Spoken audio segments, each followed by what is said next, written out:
Hello, everyone. Thanks again for joining me. We're going to talk a bit about the slow demographic change of the West, a topic, of course, we've discussed often. And I'm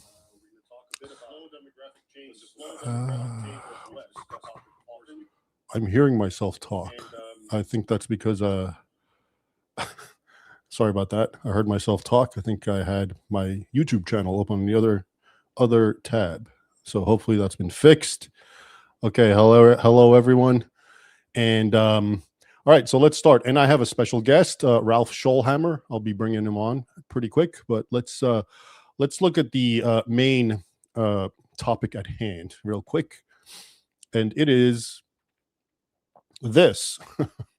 Donald Trump posted this on Truth Social, and it's basically a picture of a bunch. It's actually a video.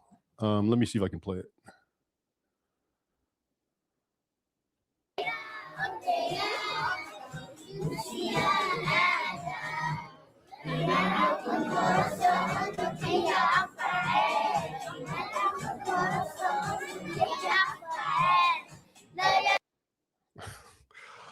All right. So Donald Trump posted that, and someone else had posted it. He didn't even put a comment. The comment was simply the facts, which are it just said, quote, the person who put it is at end wokeness, and the caption of this video that you just watched was, quote, public school in St. Paul, Minnesota. Every girl is in a hijab in kindergarten. And so Trump posted that, and a lot of people got very upset and a lot of anger about it. It was condemned as anti-Muslim bigotry. He's trying to shame children, putting them at risk, that somehow they're going to be attacked, killed. The Minnesota governor, Tim Walz, also responded, criticizing the post for attacking students based on their attire and religion. I mean, it's just a post stating the facts. It's almost like if you just put the facts, because there's nothing there that's wrong about it. No one condemned it. It's just, here's the facts. This is a school, and here's the students. And these people are basically saying, if you state the facts, that's evil, and you're going to get people killed. So that itself is a little interesting. CARE, Council on American Islamic Relations, of course, issued a strong statement, or several of them, saying that Trump was targeting Muslim children, validating hatred and speech, and trying to endanger their lives. And all sorts of outlets continued attacking him, saying that, portraying, Trump as big evil orange man, attacking kindergarteners and joyful, happy Muslim girls. So just some preliminary remarks on this. On the one hand, obviously, the point of this post, or the whole idea, is exactly what Trump was saying, which is, or that guy, the other guy that was saying, and Trump is implicitly supporting what he's saying, which is, here's a public school in America. Take a look. All right. And I think so. The point is that there is a very dramatic demographic change going on. All right. That's the point. If a school that was once American children is all of a sudden a bunch of Somali children, that means you've been replaced. Okay. And now this would not, of course, be a problem anywhere else in the world.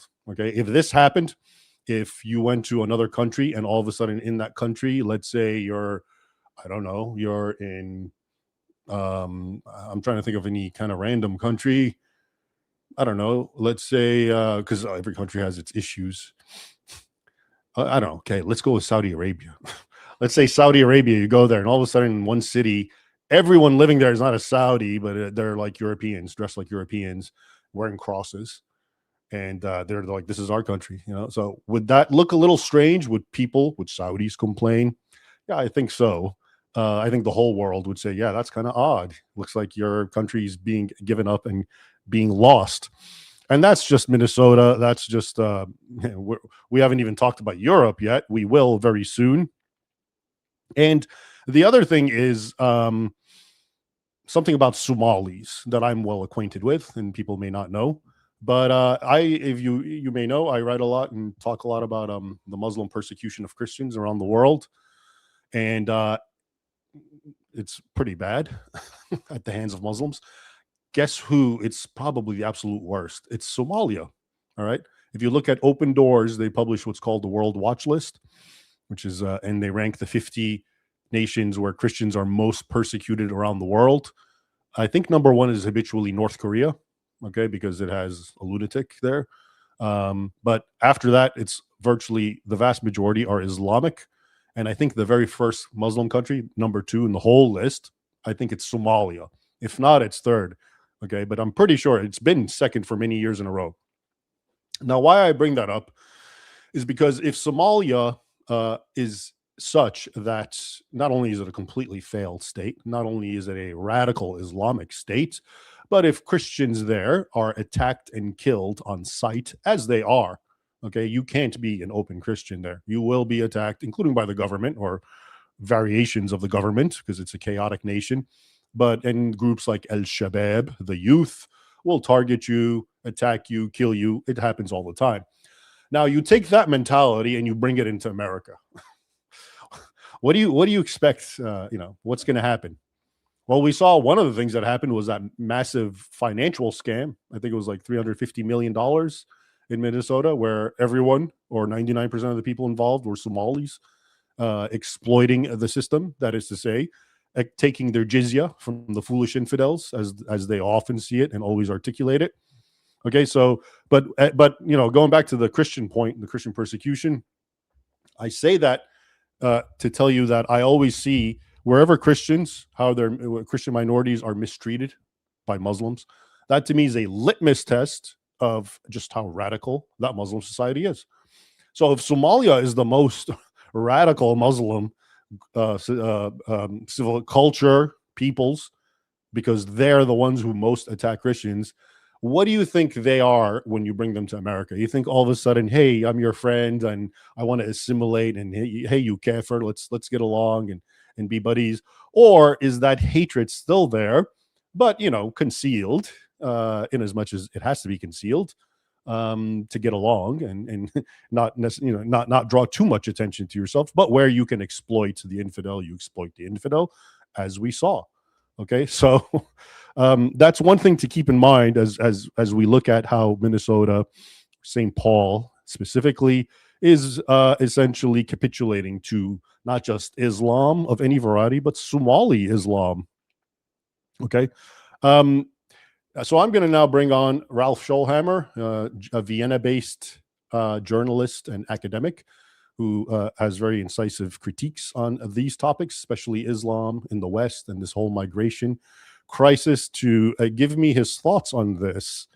Hey there, Ralph. How's it going? Thanks for joining me. Hey Raymond, great to be back. I was actually hoping, to gain sympathy points with the audience, and then you introduced me as an academic, which is probably the worst kind of introduction these days. I meant a scholar. I'm sorry, a scholar, not an academic. Why don't you start saying, oh, and he also works at a university, which, and I'm being quite honest here, which are the places from which the worst ideas usually emanate. So now I feel I have to make up lost mileage with the audience. He's just some guy who hangs out in Vienna. So then, but these days, sometimes the guy who just hangs out in the city probably sees more of what's really going on than when you open up the newspapers. I mean, I'm sure that at some point in our conversation, we get to the role of the media, and it's very often it's truly atrocious. It's truly an attempt, not just on occasion, but very regularly, to hide the truth from the people, which again, we can get into this a little later. About the academic thing, because you raise a good point, actually. But the good thing is, guys like you and I, we've been in academia enough to actually understand how it works, and we kind of got out of it. And so we're like well positioned to talk to the normal people, because we are normal people, but we know what the inside is like, and the corruption and the sort of mass indoctrination that goes on.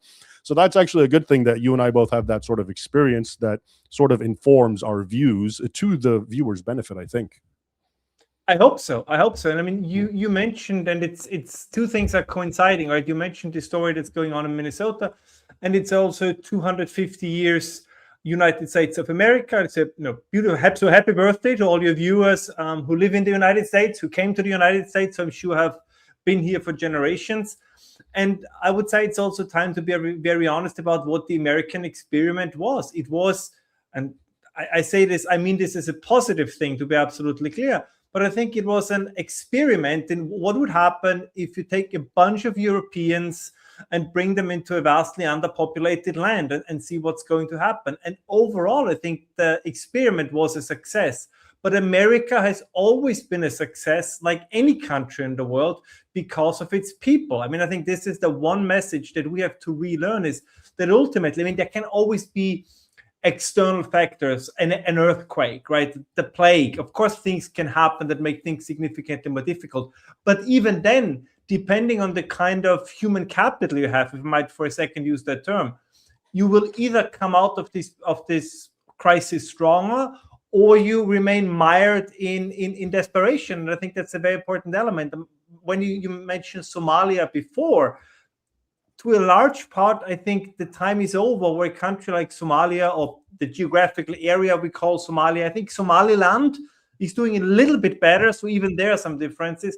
But of course, to a certain extent, the reason why these countries are in the condition in which they are is because of the people. I'm not saying that doesn't make them morally bad people, but they are people that just subscribe to values, to beliefs, to an interpretation of religion that is just not very susceptible to human flourishing. Again, I know, saying these days, oh, you must be a racist, a fascist, I don't know what else. But I don't think that the evidence points into any other direction. The reason why China came out strong of multiple decades of crisis is because of its people. The reason why the Germans rebuilt after 2 world wars is ultimately because of its people. And there is an entire list of countries and peoples who have accomplished the same. And unfortunately, there is also a list of people who have, a harder time, to put it mildly. And if we now change the American experiment from being primarily a European experiment to make it, at least in certain regions, let's call it a Muslim experiment, a Somali experiment, I just fear that the consequences will be that then America will start to look less European in its tradition, and it will look significantly more like Somalia. And again, in whose interest this is going to be, I don't know, but I believe we have to speak very open about this. So, okay. Great points, which we need to actually unpack, because you said a lot of important things there. You spoke about the American people. Okay. That used to mean something. And even more so, it used to mean something when you talked about the German people, the English people, the Swedish people, right? They were a people. Okay. But I think what's happened in the West, it's not what I think, actually, it is what's true, is you don't talk about people in that sense anymore. It's just now it's like a nation. It's a supermarket with laws, and you're supposed to just come in and anyone can be a citizen. And the idea is that, put away race, religion, culture, these things no longer matter. And I think this is ultimately, this is all of us. We've somehow been gaslighted into accepting a very materialist principle. The idea that all humans are identical, which I can go with. Okay. But what it does is it also it sidelines things like culture and religion, okay, and philosophy, and it just says all these are irrelevant and superfluous. All that matters is that if you give a person the proper material means, okay, this is a very Marxist idea. They have shelter, they have food, they have a good job, they have equality, they will naturally be upstanding, great citizens. And so the idea is, of course, you're talking about the American people. In this case, now you can bring people from Somalia, and as long as they're given opportunities and equality with the original Americans, then they will be model citizens. This, of course, discounts the idea that culture matters, that religion matters, and that again is why I say this is a materialist paradigm that the whole world now, or at least the Western world, has been conditioned into seeing things. So we can't talk about it. I find it ludicrous. It's even worse when you go to Europe, because to me, it's one thing to say Americans.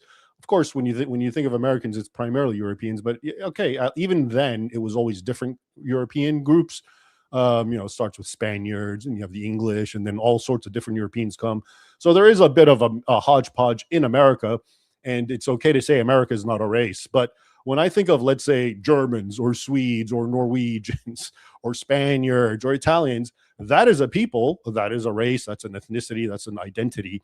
And so I think it's absurd when you actually say, oh, but someone who just came from the Muslim world or from Africa, I give him citizenship, and now he is a Swede, now he is a Dane, now he's a German. I mean, this is really absurd thinking that way. And again, I'm not being racist at all. I'm not, I'm not thinking that way. I'm thinking more the culture and the historic, religious experience that have molded and created the epistemology of all these peoples. And then you just yank them out from one country, throw them in the West, and all of a sudden, because you've decided culture and religion, which are the most important things, including the things that built the West, you decide that doesn't matter anymore, and everyone's going to blend in. But lo and behold, we are seeing what we're seeing. So what do you think? No, I agree, and I think you make a very good point that let me reinforce the issue that it really doesn't have anything to do with race. I mean, the idea that you mentioned before that is so important, particularly in the telling of the American story, that very often the argument is, and that did play a role because there was a lot of land available, and that had an effect, but that it was economic opportunity that then allowed everybody to come to US to integrate, and it was mostly economics that led them to the American dream and the American people. And there is, like in everything, there is some partial truth to that story. But of course, overall, what happened in the United States, and I always say this very carefully because I don't want any American to get mad at me, because I love the United States, right? For me, they are the champions of the West. So everything I say comes from a place of endearment. But even in Europe at the time, in the 18th, 17th century, there was a concept of Europe. So somebody from, Germany as a country didn't even exist. Italy as a country didn't even exist. So you actually had nations without states, but there was always an idea that there were also nations within Europe, right? It was always this, and you know this as a Christian yourself very well, Raymond. There was always this dichotomy in Europe. You had different ethnicities, yet they were also unified under Christendom. So the concept of Europe is fairly old, even as an identity, as a concept of identity. And there was always this dichotomy, this dualism of you could be German, but you also understood that you were European. And I think in a sense, this European idea then was moved to, and it was then transformed and altered in the United States in something that I would say is quite similar, that you could be a Swede moving to Minnesota, a German moving to Missouri or to Texas, somebody from the British Isles moving either to the South or to New England. Yet you understood that despite the differences to these other migrant groups, some of them had a harder time, working together. Some of them had it easier. The story of the Irish is one that has long been told, of the Scots, of the Italians. But ultimately, there was always this connecting tissue of a common European heritage. I sometimes ironically say the United States what a functioning European Union would look like. And then usually everybody gets mad. The Europeans get mad at me and the Americans get mad at me. But I'm quite sincere when I say this, and I mean it as a compliment. Right? This would be the idea that you create a state, a federal system. Now, 51 states, that they have the differences, but they still have this shared identity that is, in a sense, like this transformation that came over from Europe. And another element that you mentioned, I think, is so important, because this is the argument I hear so often in these conversations, that they say, well, my cab driver is from Somalia. My barber is from Turkey. My accountant is from Morocco. And that's all fine, but that doesn't tell me anything about the values those people hold, because nobody gets up in the morning and says, I'm a cab driver and that's my whole identity. I'm a barber, that's my whole identity. I'm an accountant, that's my whole identity. So I have no idea whether or not that guy, after he does my taxes, goes to the next mosque and yells, death to America, death to the West, and kill the infidels. I have no idea about this. So this kind of superficial judgment of people solely on their economic profession is completely ludicrous. And you're so right, Raymond. You could argue, and I think it's a very sophisticated and good argument, that in a sense, at least in this respect, Marxism has won the day. Because we look at a group of people almost exclusively through the role they play in the economy. It's always we had the same conversation in Austria with refugees from Syria. The argument is always, well, then who is gonna, or as it is in the United States, who is gonna work in the hospitals? Who is gonna be the gardener for the fancy guy living in Beverly Hills? But the gardener, the person working in the hospital, these people are much, much more. Every individual is so much more than simply their economic, than their professional life. And I think overlooking this is a very, very dangerous thing. And take a look once again at some of the most notorious terrorists or terrorist masterminds of the past. If you would look at their resume and ignore the terrorist activities, You would say these were, upright citizens. They were students. They went to the technical university in Hamburg, if we take the 9/11 guys. So these were all people that very often came from very, very wealthy and educated backgrounds. But again, that alone does not tell me or you anything about the beliefs that people hold. And we have completely given up, I would argue, on the importance and the necessity that if you want to hold a nation together, it is absolutely crucial what people do believe. So when we see this picture that you applied, like we see all these small children in the hijab, and this is not an attack on the children, because I'm pretty sure that they did not choose to wear it. It's never an attack on the children. I mean, obviously, I would argue they're just as much a victim as anybody else in this scenario. But it also tells you this is the reflection of a belief system, like the hijab, if you want, or the burqa, or you name it, is not like a neutral object. Like why it matters, why we debate it, is because we understand very well that this is the reflection of a worldview. I mean, this is complete. People then say, "Oh, you're against the burqa, so I'm sure you're also against people dressing up for Halloween." No, because I think if somebody dresses up as Darth Vader, they don't really believe that they are Darth Vader and they want to see the Empire rise. I understand that this is a once in a time entertaining occasion. And again, I love Halloween, it's a great thing. But of course, in the case of Islam and Islamic dress code, it's a reflection of an ideology, of a religion, of a worldview. And to ignore this or to downplay this very important content, I think is a folly. Absolutely, I agree. And I'd like to elaborate on a few things you said. The hijab thing, here's why it's important to me, actually. First of all, to be perfectly blunt, I don't mind if a woman wants to be modest. If she covers herself out of modesty. Actually, historically, even European Christian women went to some length doing that. So I have no problem with that. But what it does tell me is that when I say a Muslim group, let's say a woman wears a hijab, let's say the man grows the Salafi beard, which is basically a beard, and then they trim the mustache because there's a hadith where Muhammad said, trim your mustache short because you don't want to look like a Jew or a Christian. Okay. When I see these external signs, what that tells me is this is a Muslim who takes Islam literally. And if he takes it literally enough to the women wear the hijab, the men, do the beard and whatever else attire, then why on earth would I think he's not taking the other aspects, the jihad, the enmity for the infidel, the, all the things that I've talked about and that are part and parcel of Islam, right? Why would I think he doesn't do that? He's already giving me a visible indicator that this is a Salafi, okay? This is a man or a woman who literally follows Islam. And if you literally follow Islam, you're a terrorist, you're a jihadist. I'm sorry, because that's what it literally teaches. Okay, so that's my issue when I see Muslims with the hijab or with the beard. As far as your point about, I know a Muslim and, my cab driver is a good guy and my accountant and all that. This is why I brought up initially what Somalia is like as a country. Because if you really want to know what a civilization or a culture or a religion is like, you have to see them in their native habitat, how they behave. Okay, when they're the majority and when they are strong. Okay, it's never going to be a proper indicator when you see them as minorities living under your rules and your laws, because they're not dumb, and to varying degrees they will assimilate in as much as they have to.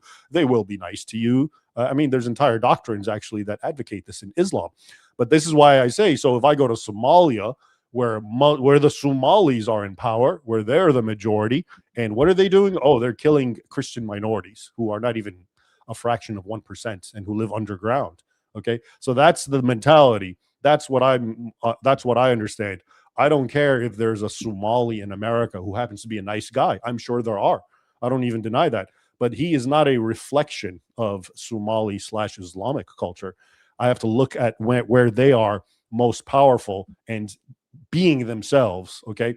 And to that end, let me just tell you, I know we're going to talk about Europe, but just right now, it just happened, I think a few hours ago, or I just learned about it. It's only in the Arabic media. It's not being reported anywhere else. I'll probably write about it.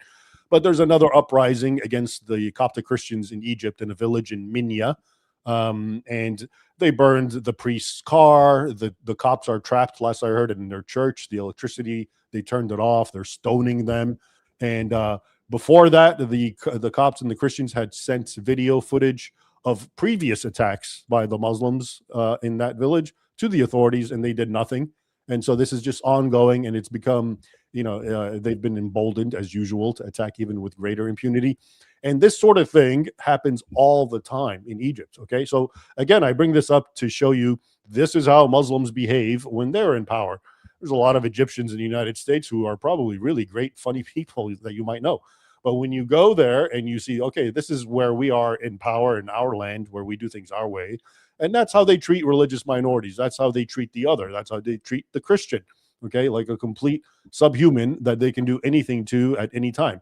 And this happens, by the way, this is just, these uprisings are a dime a dozen in Egypt and in other Muslim countries that have, significant non-Muslim populations. And the final point, because you said something which I'd like to talk about, is, you were talking about in Europe, different ethnicities, languages, etc., but they were all part of Christendom. And that, I do think, is really a key point that people don't understand. If you go back historically, people, they don't understand that today nationalism, which we take for granted, is not how people used to think. This came about in the 19th century, a little earlier maybe in Europe, and it spread around the world. But for Europeans, their identity was, I'm a Christian. Yeah, I speak a different language, I look different than you, and etc. But that is the overarching shared identity that they had. So that's why Europe was its own thing in the concept of Christendom. And that's why in America, yes, it could be different peoples coming in, but they all share that overarching sort of mentality. And yet, because like we said, we've reached this point where none of that matters. It's not about, your religious identity, your culture, your mentality. It's just an economic thing, and anyone can fit in as long as they just, obey the laws, and they get the same citizenship as you. And now they're Americans and they're Germans and they're Swedes, just like you are. And this is not something that happens again. I'm always curious, why don't other countries and civilizations do this? No one does this. No one brings in other peoples and gives them this sort of, equality. Why does the West, just, give away its birthright so easily, and it's the one place where people are dying to come.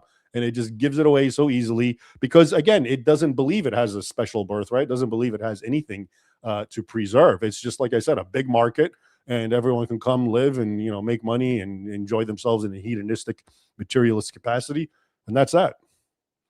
Well, I think one of the problems is, and it's a difficult topic to unpack, but I think this is the perfect situation, the perfect podcast to do it, which is that our own history has at least partially blinded us to what's going on in the rest of the world. Now, you mentioned nationalism. And even though nationalism very often has this ring of biology or race to it, I would say it's actually the very opposite, because the true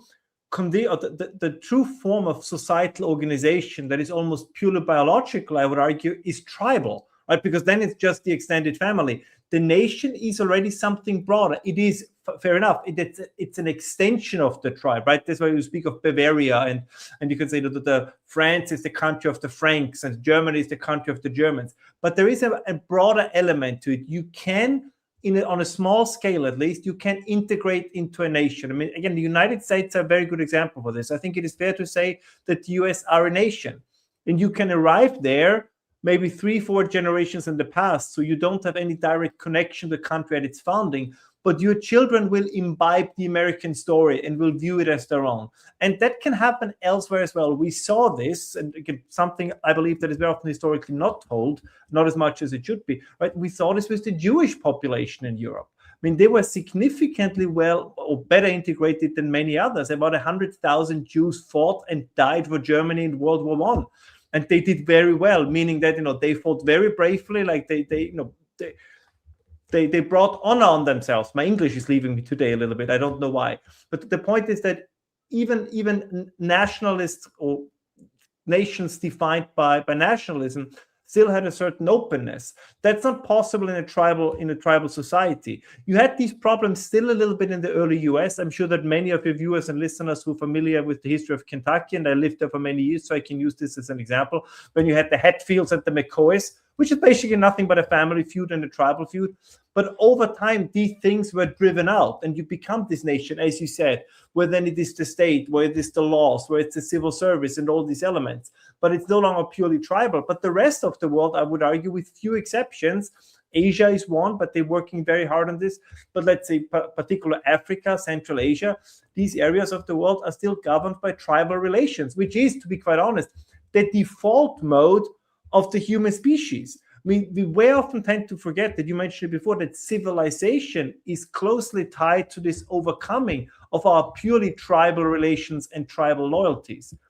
But if our loyalty to the state continues to be tested, or if people, for very good reason in Europe and the United States, start to lose or continue losing trust in the state, they also will fall back on more tribal relations, because I have no choice. If I can no longer trust the Austrian state, if I can no longer trust the European Union, what kind of group do I have?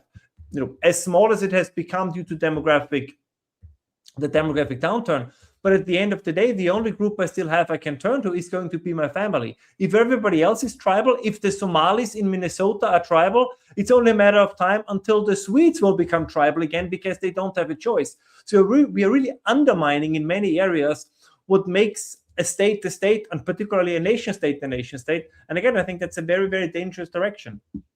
So what do you think, realistically, so what is, for lack of a better term, the solution?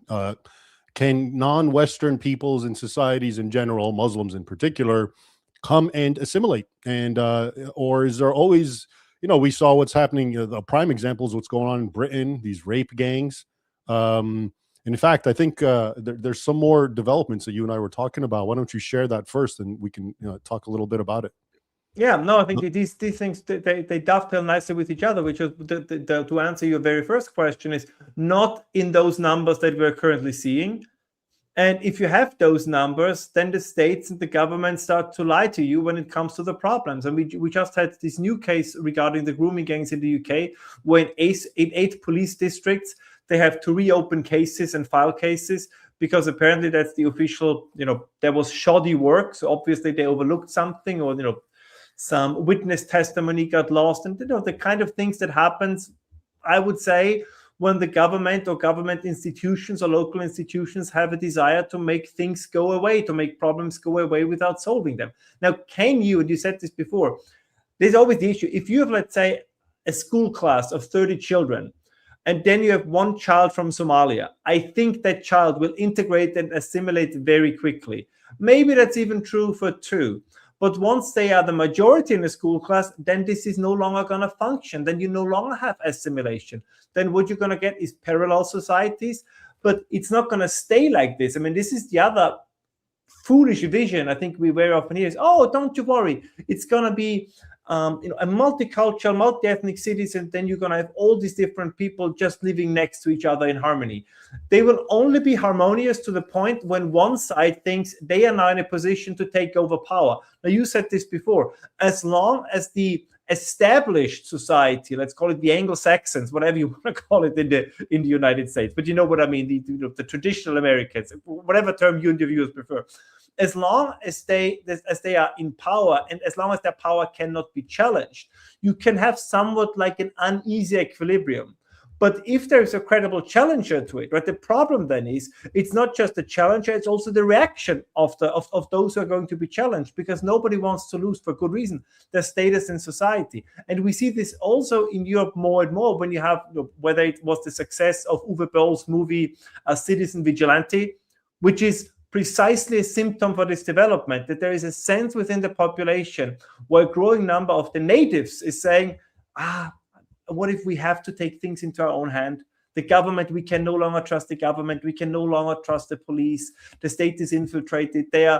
And in the UK, that is objectively true. They are more often on the side of those who come into the country and not on the side of those who live in the country, who made this country. Maybe we have to do something independently. Maybe some kind of vigilante justice, ultimately. Justice might be the wrong term, but vigilante action might be a better term, is the way to go. To be very clear, I'm neither encouraging nor condoning it. I'm just saying that this is the logical trajectory of where things are going to go if they continue to develop that way. And I'm always amused. Just a couple of years back, my American friends used to say, why are you Europeans so bad in integrating? Why can't you Europeans assimilate newcomers better? And I have to admit, if I look to the United States, and if I look at welfare fraud in Ohio and Minnesota, and if I look at some other stories that are now coming out, overall, the United States did a better job, granted. But you can see that there are cracks in the picture now that says, well, as you mentioned before, with Somali migrants, with other places, it's not working as well as it did in the past. So it's ironic that apparently the United States are gung-ho to repeat the mistakes the Europeans have made. Yeah, exactly. And that's when the question arises, is this just complete stupidity, or is there something else? But we'll park that for now. I did want to make a comment about what you said about, smaller numbers are more appropriate for assimilation. And I'll do it by actually talking about my personal experience. As you know, my family comes from Egypt. I'm Egyptian, ethnically, Coptic Egyptian.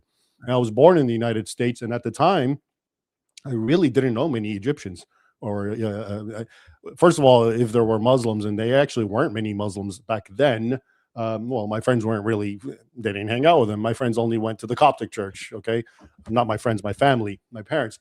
But even that was far away, and I only knew a few people. I never knew any in school when I was going, throughout public school. So I think I had no choice but to assimilate, because I was kind of thrown in the melting pot of America. I didn't, have, I can't even tell you if I had a Coptic friend in my youth, really, because I just didn't see them. And okay, so I think I assimilated because of that, whether I wanted to or not. And it's funny because now I actually know younger generations of Egyptians and Copts and different people from the Middle East, but because their numbers have grown so much, they are so they're so intertwined. That's all they know. They just hang out with their friends who are from there, and because they are from a Christian background, they are much more assimilated than Muslims. But you can still see there's almost a sort of tribalism in that they just gravitate, and all their friends and their society happens to be like that. So I think that is one of the problems when you bring in large numbers. They don't have reason to actually meld into the major society. And again, the perfect example is to go back to Britain. These rape gangs, not only are they Islamic, but they're Pakistani. They came in large numbers. And Pakistani culture is already so inherently tribal, just like all Islamic culture, because the Islam and whatever the culture of the Muslim nation just are very symbiotic. It's very tribal, but they're very tribal, and they go into Britain. And again, here's a perfect example of what we're talking about. You want to know how a culture works? Don't look at my taxi driver who's a Pakistani is a nice guy. Look at what happens in their country. So as it happens, if you go to Pakistan, the Muslim men there prey with impunity on non-Muslim girls, Christians and Hindus, who make up 1% each of the 98% Muslim nation. It is a non-stop habitual thing where the girls are abducted, raped, maybe forced into an Islamic marriage as the third, fourth, fifth wife. And the police and the judges and everyone is in cahoots, and and the poor parents are poor Christians, they get absolutely no justice. The girl's taken away from them. And this is like a weekly thing, essentially. Now, if you have that tribalistic mentality that preys on the infidel, the other in Pakistan, you've transplanted it to Britain, and you have that open society, right? And what do you think is going to happen? Well, it's exactly what we're seeing. Yeah. So this is the issues with no assimilation. And it's also societies have let's call it a certain capacity to assimilate or to assimilate others. And we have also undermined our capacity to assimilate others via a constant embracing of the otherness, while a constant, mocking, if you want, or downplaying of what makes us unique. I mean, because there's something I want to ask you, and I don't want to screw up the entire stream, so I'm asking if it's not possible. Can I share something? Yeah. Let me try this. I'll try this. I move it over here because it just came to me, and of course too late, but I think it should work now. All right. There it is. I think now everybody can see it. Now look at this. Can you see it? You want me to? Yeah, let me put it up. Okay. Yeah. So this is something that the Council of Europe did a couple of 5 years. So this is 5 years old, but I think that it's still a significant example. So European taxpayers were paying for this campaign where you had all these pictures, and I mean your viewers can read what it says in that beauty is in diversity as freedom is in hijab. Now, you tell me, Raymond, because you also know there's another project like this Euro Quran, where basically the Europeans try to reinterpret the Quran, I think, as the source of European civilization. Now, if I'm a Muslim, I come to Europe, and the first thing I see is that they say, you know what? The true sign of freedom is actually the hijab. And then you say, oh, and by the way, the true foundation of European civilization is actually the Quran. To be quite honest, if I'm a Muslim, I say, what the hell did you want me to assimilate into? You guys obviously should assimilate with me, because you're constantly telling me that my culture is much greater than yours anyways. And this is precisely what is happening. Absolutely. I've said that a million times. Yeah. Yeah, and it's funded by European taxpayers. So we at the same, you have to imagine, so we simultaneously in Europe run programs, de-radicalization programs. How can we get young people off the TikTok preachers and the TikTok imams? How can we get them out of this Islamic superiority complex? And then the left hand does the de-radicalization, and the right hand is basically openly doing Islamic supremacist propaganda, which this is. I mean, this is so maddening. I always say, if you would have written a dystopian novel 20 years ago, and you would have written what's currently happening, a publisher would have said, Ralph, Raymond, that's a great story, but this is too surreal. Exactly, it's too surreal. It's too much on the nose. Nobody will believe this. Yeah. And it's happening right now. And I think the same is with this Euro Quran project, but I think you know more about this than I do. I share your frustration, and I completely I sympathize. It has an entertaining quality. I have to admit, it does have a certain entertaining quality. Yeah, exactly, because it's more surreal than a movie. So of course it has an entertaining quality. But so everyone knows what you're referring to. So there's this project. It's called the European EU Quran. And it's being funded by over 10 million euros. And I've looked into it, and it's dedicated to convincing Europeans that the Quran and more generally Islam has been part of the social fabric of Islam from the very beginning of Europe. Not the social fabric, has been part of the social fabric of Europe from the very start, no less than Christianity. All right. And so it's basically a propaganda campaign to, once again, on the one hand, delegitimize Christianity and kind of sidestep its unique contribution to European Western civilization. And on the other hand, it's trying to supplant it with an alien imposter religion that it just so happens that Europe and Christendom fought tooth and nail from the very start and lost so much land to historically Christian territories, and were conquered for centuries and had to fight back. And so the irony is, the examples they try to twist is they'll talk about, the Archbishop of Toledo in, let's say, the 13th century went out of his way to translate the Quran. And they'll imply that this is somehow, because he wanted to edify the other Spaniards with the translation of this wonderful magical book. Actually, he was doing that because he saw it as the blueprint of the enemy's battle strategy. And they were trying to get into the mind of how these Saracens, these Moors that were constantly attacking them, babbling something about jihad. He was trying to understand what that's about. And it goes all the way back to even early Byzantine translators who would address it. And just as an add-on to this, even Martin Luther said, please go ahead and read the Quran, because once you read it, you pretty much understand that this is not going to go anywhere. But even after Martin Luther, the same thing happens. Thomas Jefferson, okay, much later than Martin Luther. I used to work at the library. I used to work not only in the Library of Congress, but in the Thomas Jefferson building that housed his vast collection of books. And I often saw the Quran, his Quran. And there's this whole myth now about, Thomas Jefferson was so enlightened. He wanted to learn about Islam because he just thought it was a wonderful religion. Yeah, he was a secret Muslim. Yeah, that too. No, the truth is America's first war as a nation was with Muslims, the Barbary pirates, and he was deeply involved in it. In fact, he was president during the first Barbary War, and he initiated it in retaliation to all the depredations and slave raids. But that's why he had the Quran in the first place. So you see how they take a fact that actually is a very, as a negative fact. Yeah, of course, Europeans were familiar with Islam from the start, but that's because Muslims were enemies and they were trying to understand them. Know thy enemy, Sun Tzu, that kind of thing. And now they've taken that and tried to use it to empower Islam and show you. So it's very deceptive.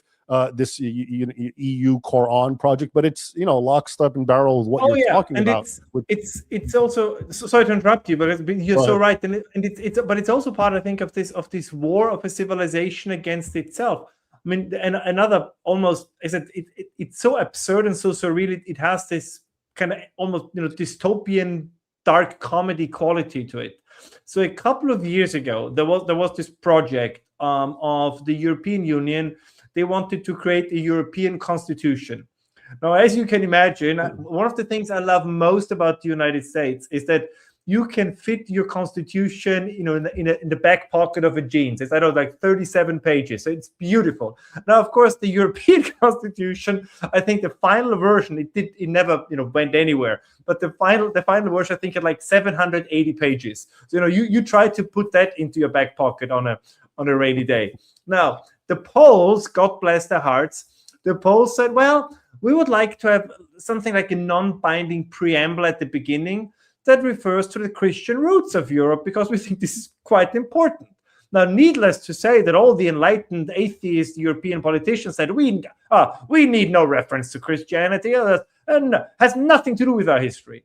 Now, again, yet the very same institutions, maybe not the same individuals, but the very same institutions that say no reference to Christianity in the European Constitution, but a project that tells us that European civilization is actually an offshoot of Islamic civilization, of the Quran, that we can do. I mean, I've never, ever encountered the constant attempt to downgrade your own, to even disown your own history, your own civilization and past, and replace it with something else. And it is, just to be clear, this is also happening in the United States.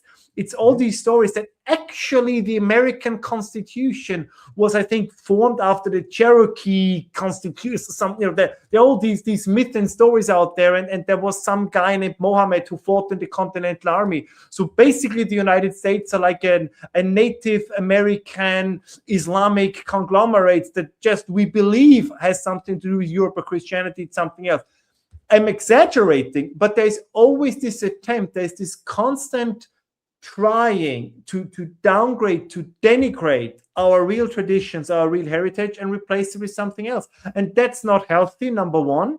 And number two, how in the world do you want to assimilate anybody into a civilization that has a really hard time speaking its own name?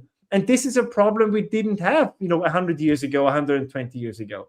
You moved to England, the expectation was to whatever extent it was possible, even if you could not become ethnically English, you sure as hell were expected to behave like an Englishman. And that's the point, right? As I said, so that's the same. I know that somebody in the chat said, and that's a good point that's made very often. If I move to Japan, I can never ethnically become Japanese. Now, that is true, but I do think things do get trickier. What happens if I marry a woman from Japan and we have a mixed race child? So at what point then would my children and grandchildren count to be fully Japanese? So things can't, these are, the waters are murkier, I think, than they are the first glance. But that being said, if I move to Japan, even though I can never ethnically become Japanese, I think Japanese society would expect of me to try even harder to out-Japanese the Japanese, because I'm not born with it. And again, historically, we have plenty of those figures that try to, some of them, very dark. We tend to forget that some of history's most notorious nationalists were not from the nation they came from. Stalin was from Georgia, Hitler was from Austria, Napoleon was of course, who basically till the very end spoke French with an Italian accent. Yet we still connect these people, and not fascistically, facetiously, that's a very difficult word.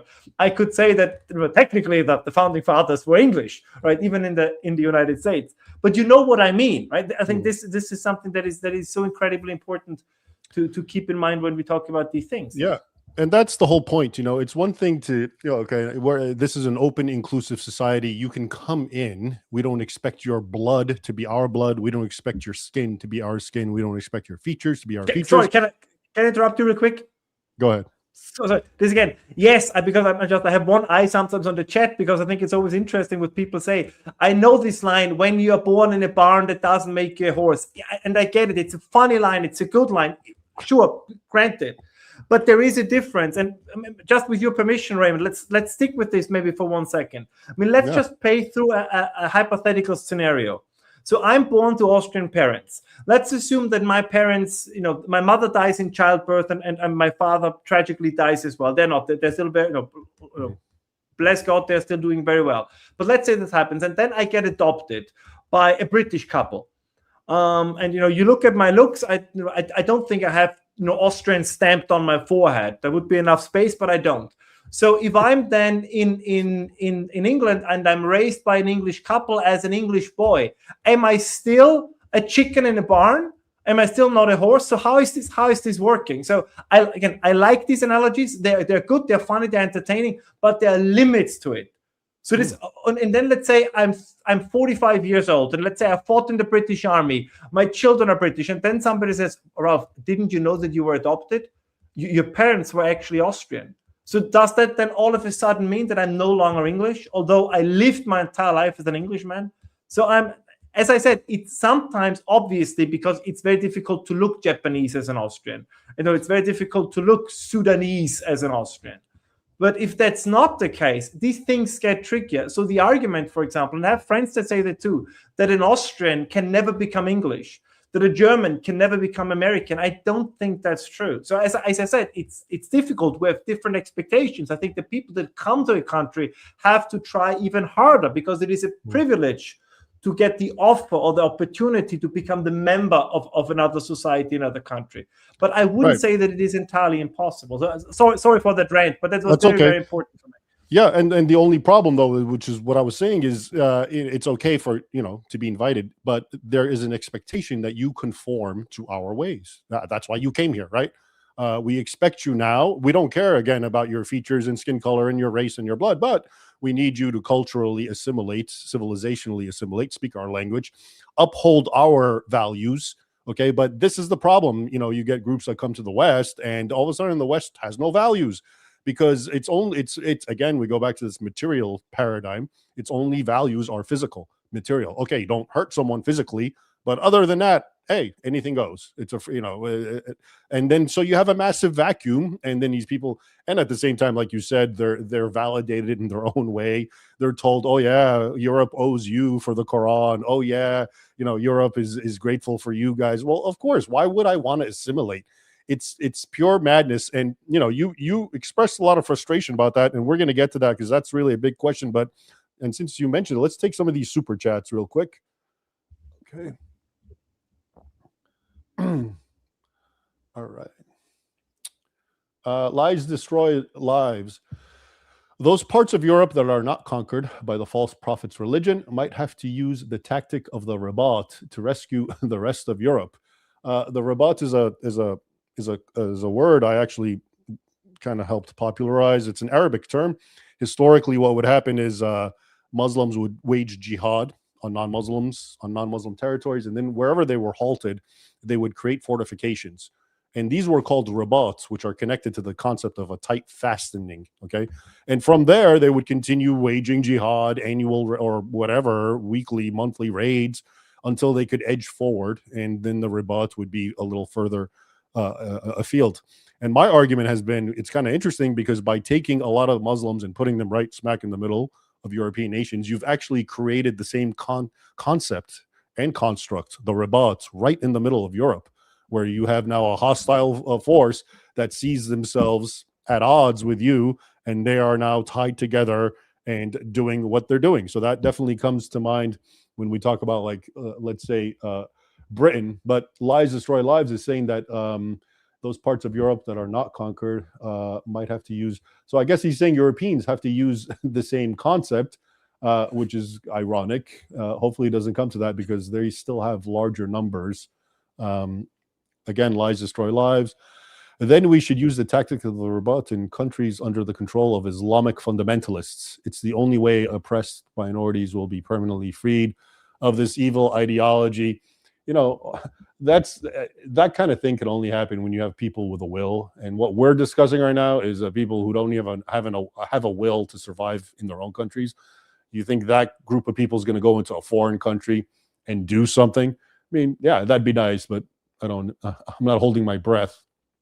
Jason Akers, the through line of the U.S. immigrants until a point when they began importing people from where different moral foundations developed and ultimately destroyed the societies they are running from. Yeah, that's what we're talking about, right? It's you can bring people from different countries, different colors, different whatever, but it's all about. This is why, by the way, I've always, this is why I find multiculturalism. Okay, the word itself is just a joke, because again, it's the material idea. You think cultures are just physical things. It's how people dress, it's how people eat, physical, right? It's not. It's actually a worldview. It's priorities, it's values, it's religion. Most cultures are fundamentally rooted to religion. So when you say, oh, we're a multicultural society, that doesn't mean this is a society that all follows the same worldview but dresses differently and eats differently, which is really cool. No, you're saying I'm taking and putting in people who have different values and ethics and morality, and I'm making them live together. That's what multiculturalism really is, and that's why it continuously fails. Yeah, what are your thoughts on that? Well, I think you're right, and it's precisely what you mentioned. I would elaborate even on this. It's ultimately a matter of will. I mean, there is I think it was in the like late 19th century, the French philosopher, historian Ernest Renaud, he said that the nation is not just there; it is a daily plebiscite. It's basically something that comes out of the people, but it requires an act of will. And I find this is absolutely important, because you can be a minority in a country, and if you wanted more, you can still end up on top. I mean, one of the stories, again, I apologize to American viewers, but if you look at the data we have available, I mean, it's pretty obvious that the U.S. independence was not necessarily the majority position of the people that lived in the 13 colonies. But those who wanted independence, the founding fathers, they had the will, right? They said, we want to do this. And if you don't want to, well, move to Canada, which, by the way, many people did then. I mean, so there was also then a wave of emigration, because there were people who wanted to remain subjects of King George III. But ultimately, they wanted it more than anybody else, and that's why it happened. I mean, we can go through the entire list of history. The Nazis in Germany never got more than 34% during an election, yet they came to power. The Bolsheviks in Russia, they never won an election with 51%, yet they came to power. The French revolutionaries in 1789 were, for all intents and purposes, a minority movement, yet they came to power because they wanted it. And I think this is what people still don't get in this conflict between, Western culture, civilization, and Islam. That this idea that, as long as it's not 51% Muslim, there is no problem. This is not how any society on the planet has ever worked. And by the way, if you divide it up by age groups, the lower you get, the younger you get in the age group, there are certain areas where the Islamic population, particularly cities, is closing in on 40-50%. But again, this is very often a completely ludicrous argument to say, history is always decided by the 51% over the 49%. No, it is not. It is decided by the 20% that wanted more than the 80%. And I'm generalizing slightly, but overall, if you look how historical change ultimately happened, it was never via a democratic majority process. It was by people who really wanted to see the change, and very often, unfortunately, were willing to do very unsavory, violent things. But to kind of rewrite historical change into this gradual process where 51% raise their hand and 49% leave their hands down, and then this happens with a kind of majority approval. I'm sorry, this is not how, for the most part, human history or significant historical change has ever unfolded. Well, exactly. In fact, I did a recent live stream about this topic, because we had the 250th anniversary of the United States, and I basically looked at, what provoked, the Revolutionary War, the War of Independence. And the Americans had grievances against Britain, right? Against the king. They range from things like taxation without representation, all sorts of, minor or things seen as overreach by the king. Now, what I find interesting is if I compared what they were experiencing to what is, let's say, happening in Britain right now. And honestly, what's happening to the Brits right now is, I think, exponentially worse. It's obscene. It's literally, imagine these same Americans who went to war over a tea tax and other encroachments and liberties being taken by the king, right? Imagine if actually that king was sending, groups of Pakistanis who end up raping all these American settlers, women and children, or coming and vandalizing their property, exploiting their financial system, telling them you can't practice your Christianity anymore because it's about making them feel good about their religion and spreading it and building mosques everywhere. I think they would have gotten to war way faster, actually. So the question is, in war, like you touch on it, historically, that's what happens. Look, you and I have a disagreement. We talk about it. You don't budge. I don't budge. We go to war because I want what I want. I believe you're unjust. You believe I'm unjust, whatever. Okay. And we realize that, diplomacy has come to an end. And they did have diplomacy, the American colonists with Britain. It failed. And so this is the next step. So my question is, when you look at what's happening in Europe and Britain, for example, because that's the paradigmatic, example, of course. And it's kind of like, either those American settlers were just evil warmongers. I was taught as a kid they were heroes, or the Europeans are just complete craven cowards who just are not going to do anything because they're being treated actually in a worse way.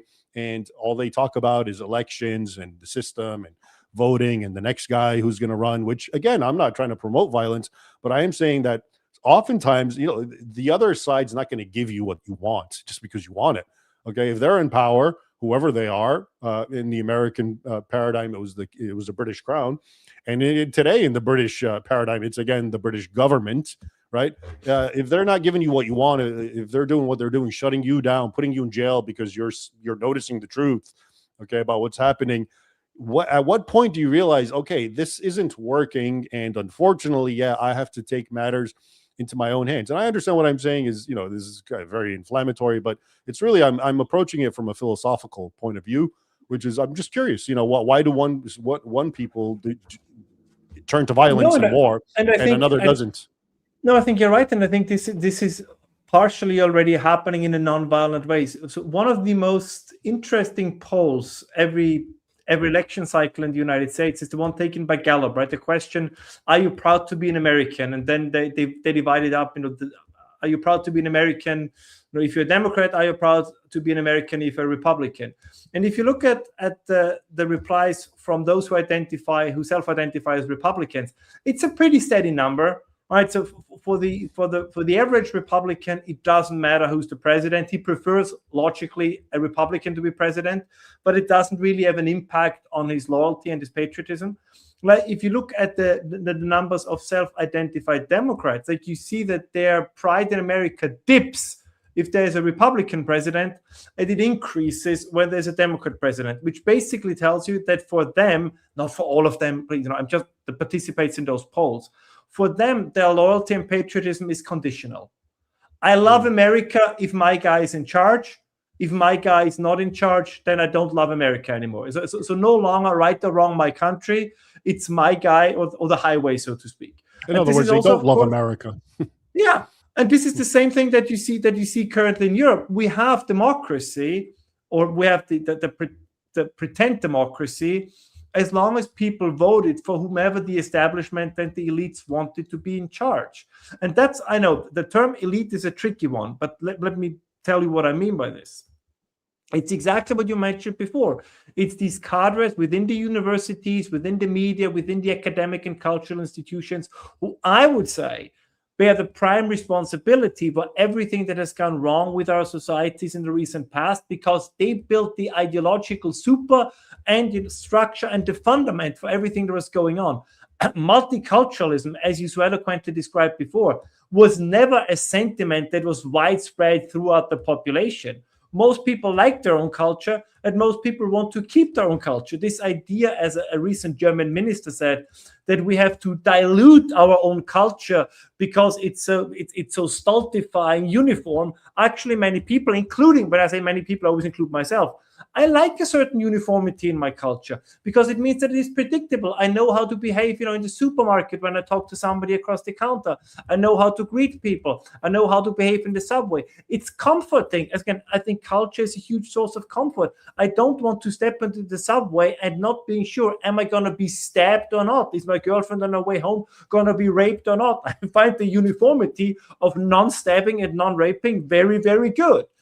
So it's these small elites, these small groups that kind of force this upon society. But the problem of people like you and I would say, is, or maybe not you and I personally, but those with whom we sympathize politically, they never understood the importance of a counter elite, of taking over academic institutions, of taking over the media. This is now gradually changing. The internet played a huge role. You have institutions like the Manhattan Institute and others that try to do this. You have these private universities like the university in Austin or at Austin, I forgot the name, that spring up. So you have it happening in bits and pieces. But of course, we left 90% of the playing field to the other side.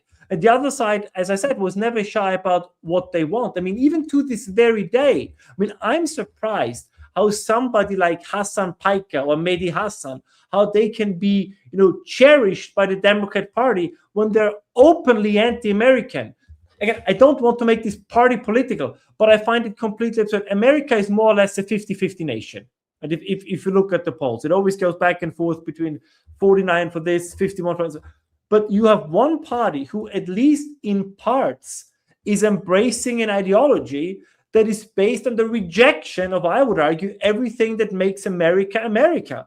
But we have, of course, the very same thing in Europe as well, where you have a significant chunk of the political class that is left of center, but that dominates 90% of, let's call it, the opinion-making institutions that either despise or openly hate their own culture and their own civilization. And again, I can prove it.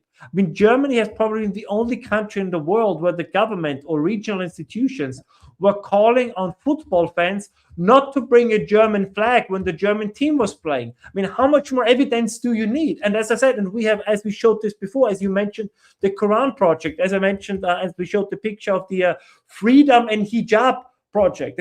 Ultimately, the point is not to say that hijab means freedom, because everybody who has in their right mind knows that it doesn't, but it means that actually the society that wears the hijab is better than yours.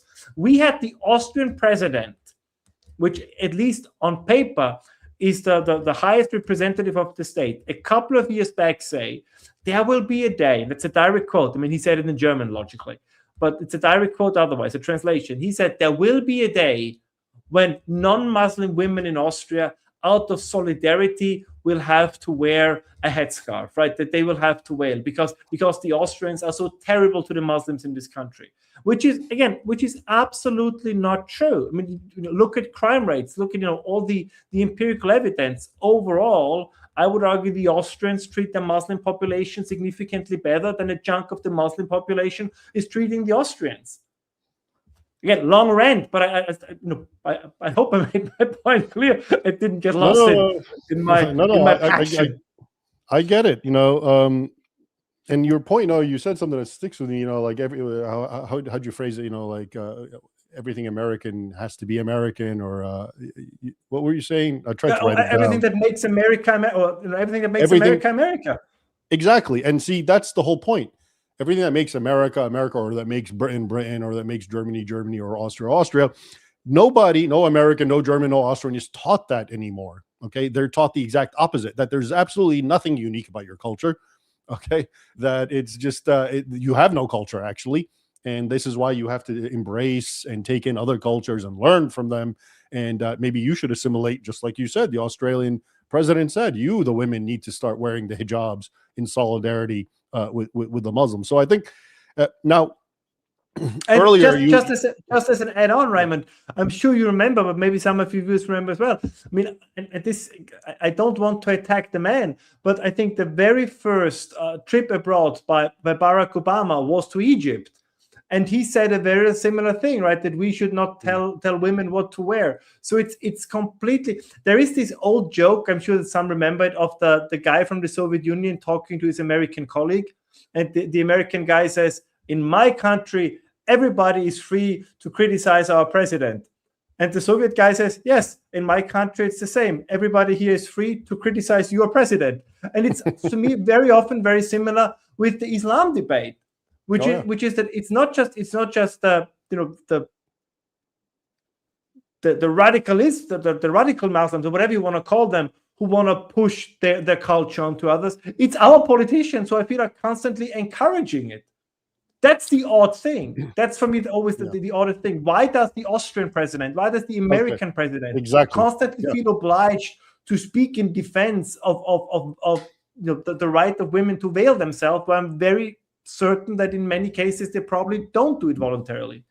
Okay, and that is the question. All right, Ralph, let's now get to this big question, right?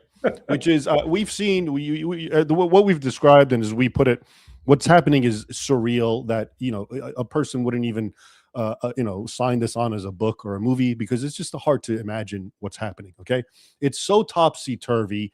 It's not just a matter of, oh, we're being apathetic. It's actively doing things that are ruining your society. For example, just think about, okay, Britain again, or Europe in general, this migration business. All the politicians had to do is nothing, and Europe would have been fine. Okay, they actively did something, that is to say, they enabled and brought in masses of migrants from the Muslim world. Right? They didn't have to do anything. The society was fine as is. They actively did something that compromised the society, endangered it, gotten people killed.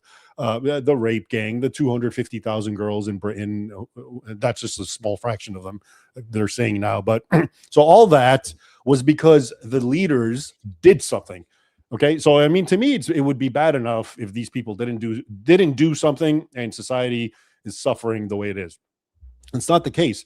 Everything we're seeing was actually actively done. So now, in this context, I'm just trying to understand here, what is going on?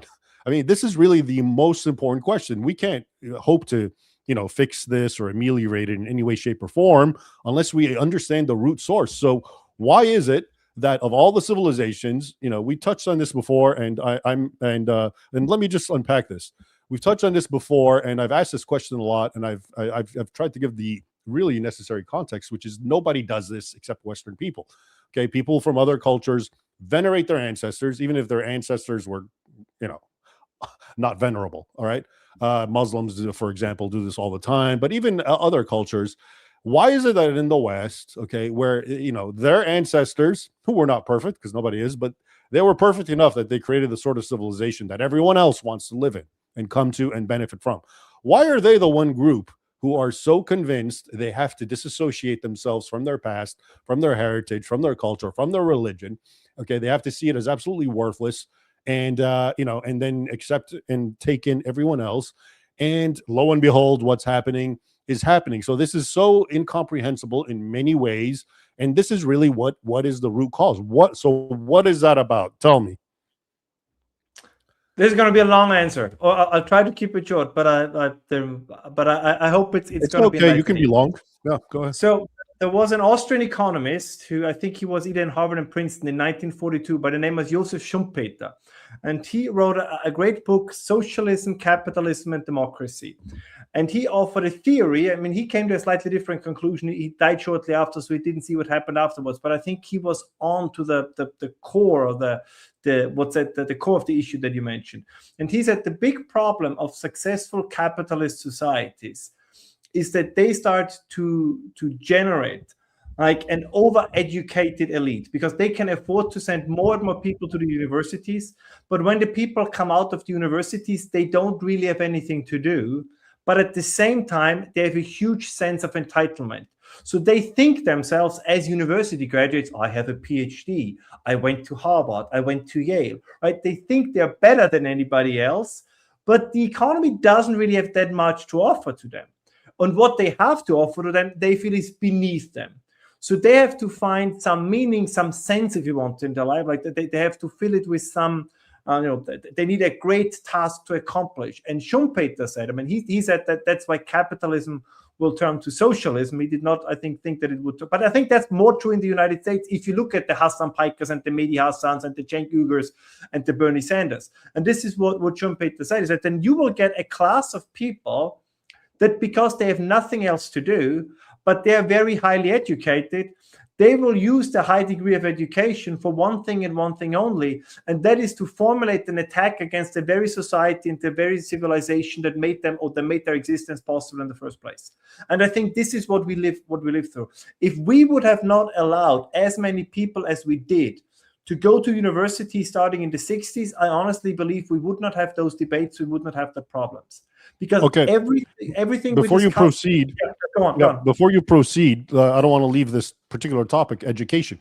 So I agree, that makes absolute sense. But now the question is, this could have been a different paradigm. This could be highly educated people from a different civilization who are educated in a way that they love and adore their civilization. Okay, so there's something that happens in this education, in this indoctrination, really. And of course, when we speak about education, we're talking about the soft sciences. We're not talking about science, medicine or science, even though I think that's being infiltrated too, since we don't know what a woman is anymore. But it's mostly it's the way history is taught, social sciences, anthropology, philosophy, English literature, all of that, the way it's being taught is very obviously anti-Western, anti your heritage, anti your people. Okay, so to me, yes, the educational issue is a standalone issue, but the real question is, why is the education, the indoctrination, always in a way that makes people hate Western people, hate and despise and disassociate with their heritage? Because keep in mind, the reason we have wokeness, the reason we have liberalism, leftism, is because people have been taught that, oh, your ancestors, everything they did was wrong, so you don't want to be like that. And how were they? Well, they were what we would call very conservative. So now you have to be progressive. You have to be liberal. You don't want to be like those horrible people. So you can see how this mentality, fosters and leads to what we have today, wokeness, et cetera, et cetera. So why is the education and the indoctrination always one way, not the other? Because it has to be. Because otherwise they wouldn't have a mission. I'm very serious about this. Otherwise they wouldn't have a mission. If we would teach in universities, as it was in the 19th century and maybe up to the 20th century, that in fact our societies, whether it's the United States or other places, are actually, there are some issues, there are some smaller problems, but overall they are well-run, functioning societies, then all these history, political science, social sciences graduates, they would not have a life's mission. But if you tell them that in fact the society you live in is sexist and racist and colonial and imperialist and the worst kind of society that ever walked the earth, then you have a mission. Then you have to get out of university and you have to change that society that is so terrible, no good. They cannot. I'm very serious.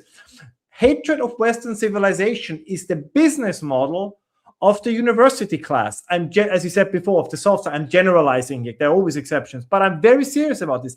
This is their business model. Because then you say, then as Schumpeter would say, then you can justify your existence, right? Then you can still feel better than everybody else because you see yourself basically as the antagonist, or yourself, you would probably see yourself as the protagonist, but as the antagonist to that society. They have no other choice because originally, the idea of university was a very simple one. You educated people so that they then can make a contribution to society as doctors, as great historians, as engineers. Right? Very clear. The idea was never that you get a university class. I mean, this is something completely absurd. Right? The idea was that there are some people who are very gifted, very talented, who can write books, who like to spend times in the archives, all these kind of things, who do research, who lock themselves up in a study for hours and days without end. I mean, you're an author yourself, Raymond. You know how it is, right? So you read, you write, you do all these things. But that's not something that the university activists, and this is the thing, universities have moved from being centers of research, of asking the higher questions, into centers of activism. But what can the activist be active against if we are, as you correctly, and I could not agree more, said before, if you're actually fairly well-run societies, the only thing you can turn against is that fairly well-run society. And by the way, I'm not the first one to make this argument. This is almost a direct quote from what Francis Fukuyama wrote when I think he was still a bright mind in the early 90s in his The End of History and the Last Man. He said the desire for struggle that is particularly strong within the quote-unquote educated classes, if they find themselves within a good society, they will struggle against that good society. The problem for them, not exclusively, for the most part, I can only repeat myself, are the universities. We are perpetuating an entire class who really insists on saying everybody who graduates should fight against their own civilization and should fight against their own history and their own tradition. Yeah, actually, let me give you an example of how what you just said, how it actually plays out from the discipline of history, based on my own experiences, which is basically, so my books and my mission, if you will, in the last I don't know, a couple decades, has been to offer a corrective of the historical record between Islam and the West, which is basically one of violence and unmitigated hostility coming from the Muslim world and being defended against by the Western Christian world, at least originally, for centuries up until recently.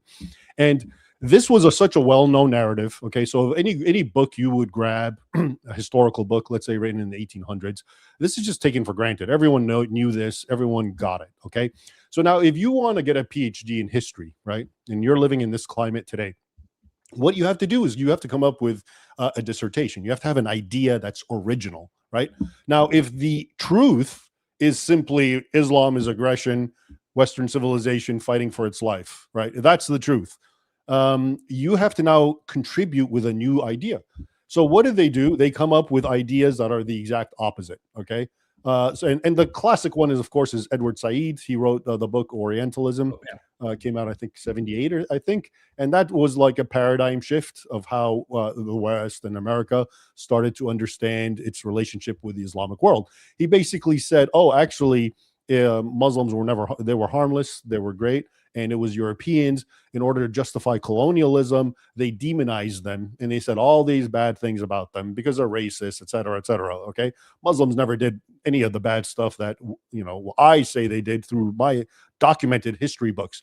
So if you want to advance, you have to actually, like you're saying, go against the truth. It's fine. It's not broken, but you have to break it to make yourself relevant and say, oh, look, I'm an intellectual. I have something to contribute. And so, lo and behold, so this is a perfect example. The Andalusian Golden Age. That's where it comes from. They found they just cherry picked some ideas about, oh, there's great prosperity in Muslim-controlled Spain in the 8th and 9th century primarily. And because of that, it was a flowering, and there was so much tolerance. Actually, when you dig in the sources, that was one of the most severe persecutions that were carried out against the native Christian Spaniards. For example, the martyrs of Cordoban martyrs, which is at the height of the Cordoban Golden Age, where you have something like 50 Christians who were skinned alive, boiled alive, crucified because they had somehow, they were compelled into becoming Muslims, and then they broke away and went back to being Christian. So, but it sticks because, oh, look, we found the new narrative. We found the truth. It's not what you stupid Islamophobes have been saying. It's actually this. And then all these guys and all these, dissertations and books come out all over the place saying basically the complete opposite of reality. But that's how you get ahead, because if you're me, I'm here bringing it back to what everyone had been saying centuries earlier. There's nothing special really with what I'm doing. I don't have a special idea or a special thesis. I'm just saying, look, this is what the primary sources says. And like I said, everyone knew that. So anyway, I thought that's a very telling example of why it is. It's a perfect example. Yeah. Yeah. And it shows again that this all emanate, or a significant part of this does truly emanate from the universities, and we saw it also over the last, I would argue, you see it also during elections, right? You see it now, I think you see it in New York City, right? The student, again, not all of them. I don't want to put them all into the same. You don't have to keep giving us that caveat. We get it. Yeah, I know. This is my mother says the same thing. She said, just say what you want to say. Stop constantly. But we get it. You see, they are very susceptible to this, and that does worry me, because I'm not sure if they have any self-awareness, because what comes after if they would succeed? I do admit that I'm very worried about Europe, because that's where I live. But if I look at the kind of candidates that, and we talked about this the last time we spoke, that have been endorsed by Mamdani in New York, when you have people that they then try to scrub it from their social media. Right? When they say our goal is to destroy the West, I find that very, very worrisome. One could always say, oh, they don't mean it. They just, well, but what if they do? Right? We always heard this. This is what they told us. Now I can play the Hitler card. But this is what the New York Times told us in the 30s. They said, yeah, he's anti-Semitism. It doesn't really mean it. They said the same about the Bolsheviks. Pretty much every radical movement, they thought the same about the French revolutionaries. They invited all these revolutionary philosophers to their salons and felt entertained by them. And ultimately, they had no problem killing them. So I'm just, as I said, I'm deeply worried about this nonchalance with which we accept this ideological encroachment with a velocity and a strength that was unseen before. Who's going to, a little bit off topic, but if you would have to make a guess, I mean, who do you think could be the presidential candidate of the Democratic Party in 2028? I don't know. A lot of people are saying Gavin Newsom. Okay, well, I'm at the point where I hope it's got to, because I think it could also be somebody like Alexandra Ocasio-Cortez or like Mamdani type. Yeah. And then you basically have an Islamic sympathizer in. But in the so White House. At what point do we say then democracy has failed? Because I think the original idea of democracy, and I know America is a republic, but the idea of a democracy, I always thought it was weird because somehow we're taught that it's wonderful, it's just bliss, and but democracy can bring in monstrosities, right? People can vote in things that are just horrific and horrible. So it doesn't matter if it's a monarch, one, or an oligarchy, or the people, demos, the democracy. They can all lead to problems. But, in the West, especially in America, we're bred to think that, as long as it's democracy, everything's fine. So we have a democratic system, people vote, and then all of a sudden you have Mamdamis, you have, AOC, all these people rising to power, right? Ilhan Omar and these types. That's through democracy, right? So are we at a point now where we can say maybe democracy is not all that we thought it was?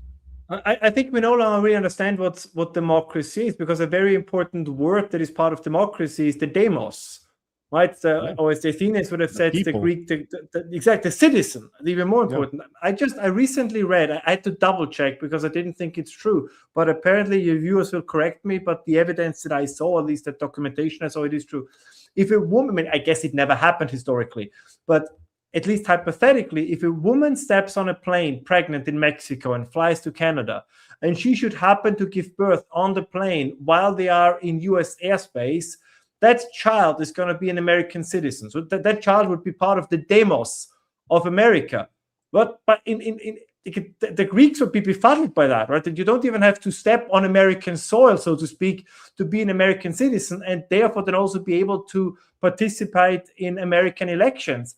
Yeah, then it completely undermines the principle of democracy. The concept of democracy was that the people that are tied to the history, the land, the culture, if you want, that they have a say in the future of that history, that culture, that land, that civilization.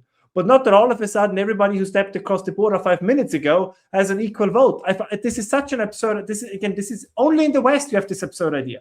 Like this claim that there's some kind of magic soil that if you step over the Mexican-American border tomorrow, it's just as if your family came over with the Mayflower and you're just equally American. Or let me rephrase this. You have an equal claim to be part of the American demos. I think that's completely absurd. Like no serious philosopher would think that. And yet, once again, it comes out of the universities where supposedly serious philosophers are at home, which once again shows that, universities are failing us. I mean, you have 3 people currently on the US Supreme Court who are arguing that if you just make it to the American border, the entire provisions of the US Constitution apply to you. But this is complete.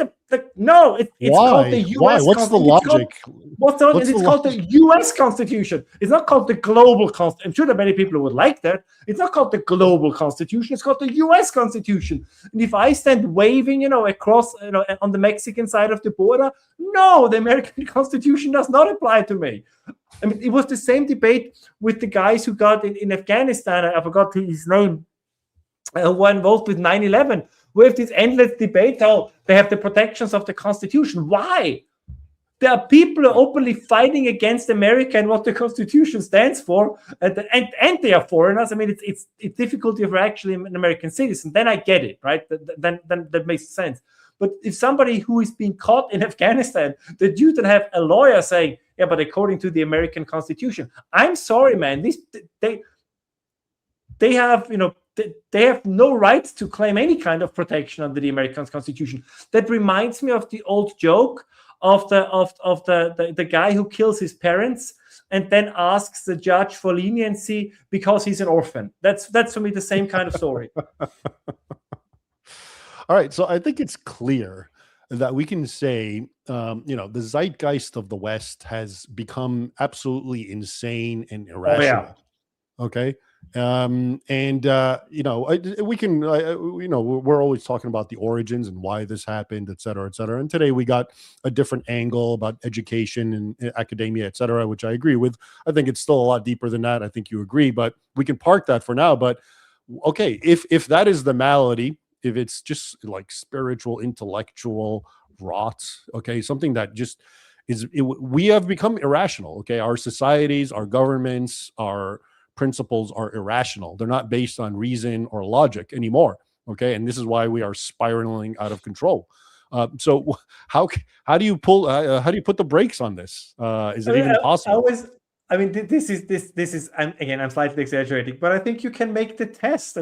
Go to a university, a college campus Starbucks and talk to the barista there, or go to a 24-hour diner and talk to the guy who serves you your pancakes and fried eggs. And then I think you will get very close to to the source of the problem.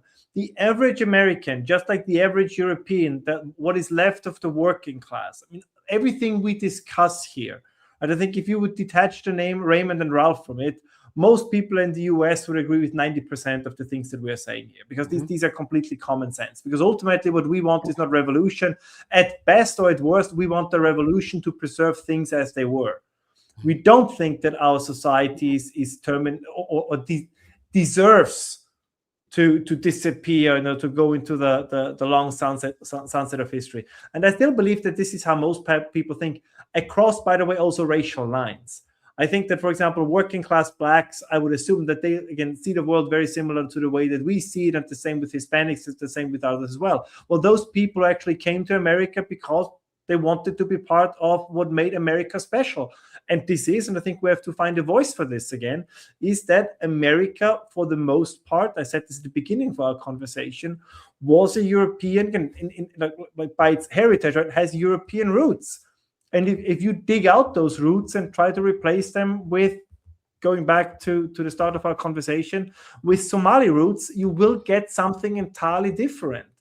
But I think that 80% of the Americans don't want this. But I also think that 80% of Americans and Europeans still think deep down that the panic is overblown, that those who govern us, those who run the institutions, they know what they're doing.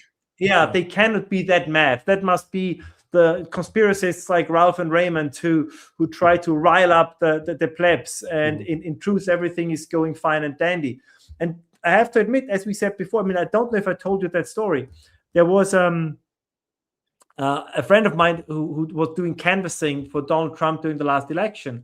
And they went from door to door and were saying, okay, here are the things that, and I know I'm bashing Democrats, but why not? And they were, for example, that Kamala Harris was supporting, which is true, right? Transgender surgeries for prison inmates. And when they told people this, they said, you made that up. That cannot be true. This is what I find so fascinating about the contemporary left. In some areas, their views are so outlandish that the general populace simply doesn't believe it's true. And it's almost like a secret weapon. Like, you hold the most insane positions, and if then somebody says, these guys hold insane positions, don't vote for them, the reaction is, that can't be true. You're making that up. They can't hold that position. I think you're touching on a really important point, which is, I think people in America and Europe, we have to subconsciously think that, look, someone somewhere in a position of power sees what's going on and they're going to fix this. It can't be that bad. I think we have this, this fallback idea that we're not just a runaway train that's gone off the rail, and it's kind of also a comforting idea, because it means you don't have to do anything. It's just, it's a party, it's some politician, he'll come and he'll fix it, he'll take care of it, And what if there's no one at the steering wheel, and there isn't? Then what? And again, it's a thought people don't want to engage in, because it means they have to actually take charge in one way or the other, especially in a system that doesn't seem to be working. What were you? No, and go ahead. They do it. No, they do it very well, right? Because if you create the illusion that the radical is normal, the normies like you and I have a problem to stand up against the radicals. I mean, we have created a condition where daring to have an answer to the question, what is a woman, basically makes you a radical. I mean, I find this this was, I think, the greatest achievement by the Daily Wire's Matt Walsh, that you can no longer ask any member of the self-declared, at least left-wing elite, the simple question, what is a woman? They can't give an answer to that question. But if you ask the question, you are the radical, right? You are the one who's stirring up hatred. You are the one who is transphobic or something. And the same, we see this in other areas as well. So if I say, no, in my country, I think there should be a European flag, the Austrian flag, and then on occasion there should be, if there's a state visit, the flag of whoever is going to visit. That would be the normie position. The radical position is that for an entire month you have to show on every public building this. They are the radicals. And hey, you froze. You said the radical positions, you have to show what?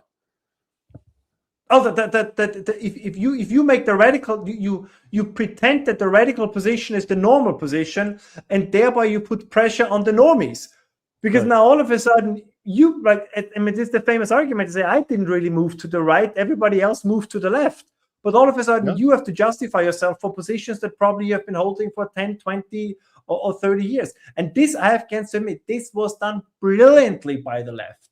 Did you take a radical position and simply declare it the normal position? And say, as I said before, like if you say, I don't know, should people with penises really compete in women's sports? That just seems a bit far-fetched. And you just say, no, the normal position is the guy with the penis belongs in the girls' locker room, and you are against it. You are the radical. And they did, again, they did this brilliantly. There's a lot I believe the right can learn from the left. What they do in philosophical terms is, and I usually liken it to the boiling frog analogy, but there's other analogies. But it's basically, they keep moving the goal line, okay, and the things that you can acknowledge, okay, they keep getting narrower and narrower, and you can't even talk about it.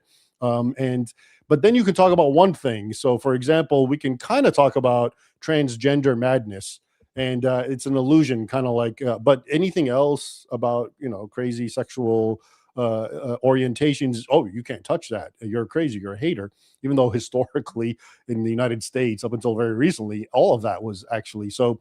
There's that ongoing gradual shift. It's part of the indoctrination and all that. Now you were telling me something about Marie Le Pen in France. I mean, this is very interesting, right? They tried to ban Marine Le Pen from running for the French presidency in 2027 on very shady grounds. Apparently, she misused some funds from the European Union, which 139 other EU members or EU parliamentary members are also suspected of. But apparently, the only person they opened an investigation into was Marine Le Pen, which I think tells you quite a bit. Well, why Marie Le Pen? What's her politics? Well, because she would, I guess, whether she would or not, we'll see. But she would execute the Raymond and Ralph policy, right? She's a down the middle, I would say, French nationalist, French patriot, of course, very critical of Islam, very critical of mass migration, and very critical of the current ruling elite within the European Union, as it was in Hungary until a couple of months back. And this is, of course, the other thing that happens now that there is some, let's call it, movement within the population. You see that the state is positioning once again itself against the people, and I mean this quite honestly, or state-like institutions. That, I think, is not such a problem at this point in the United States as it is in Europe. I mean, we talked about this plenty on your podcast, but in the UK, at least when it comes to certain issues, it's quite obvious that the state is giving preference to non-citizens. The same in Germany, the same in Austria, and in parts also on the European level. Like what they do there is they just try to prevent at all costs that parties would come into power that would reverse those developments. And we see this kind of, we had elections in Romania that had to be cancelled.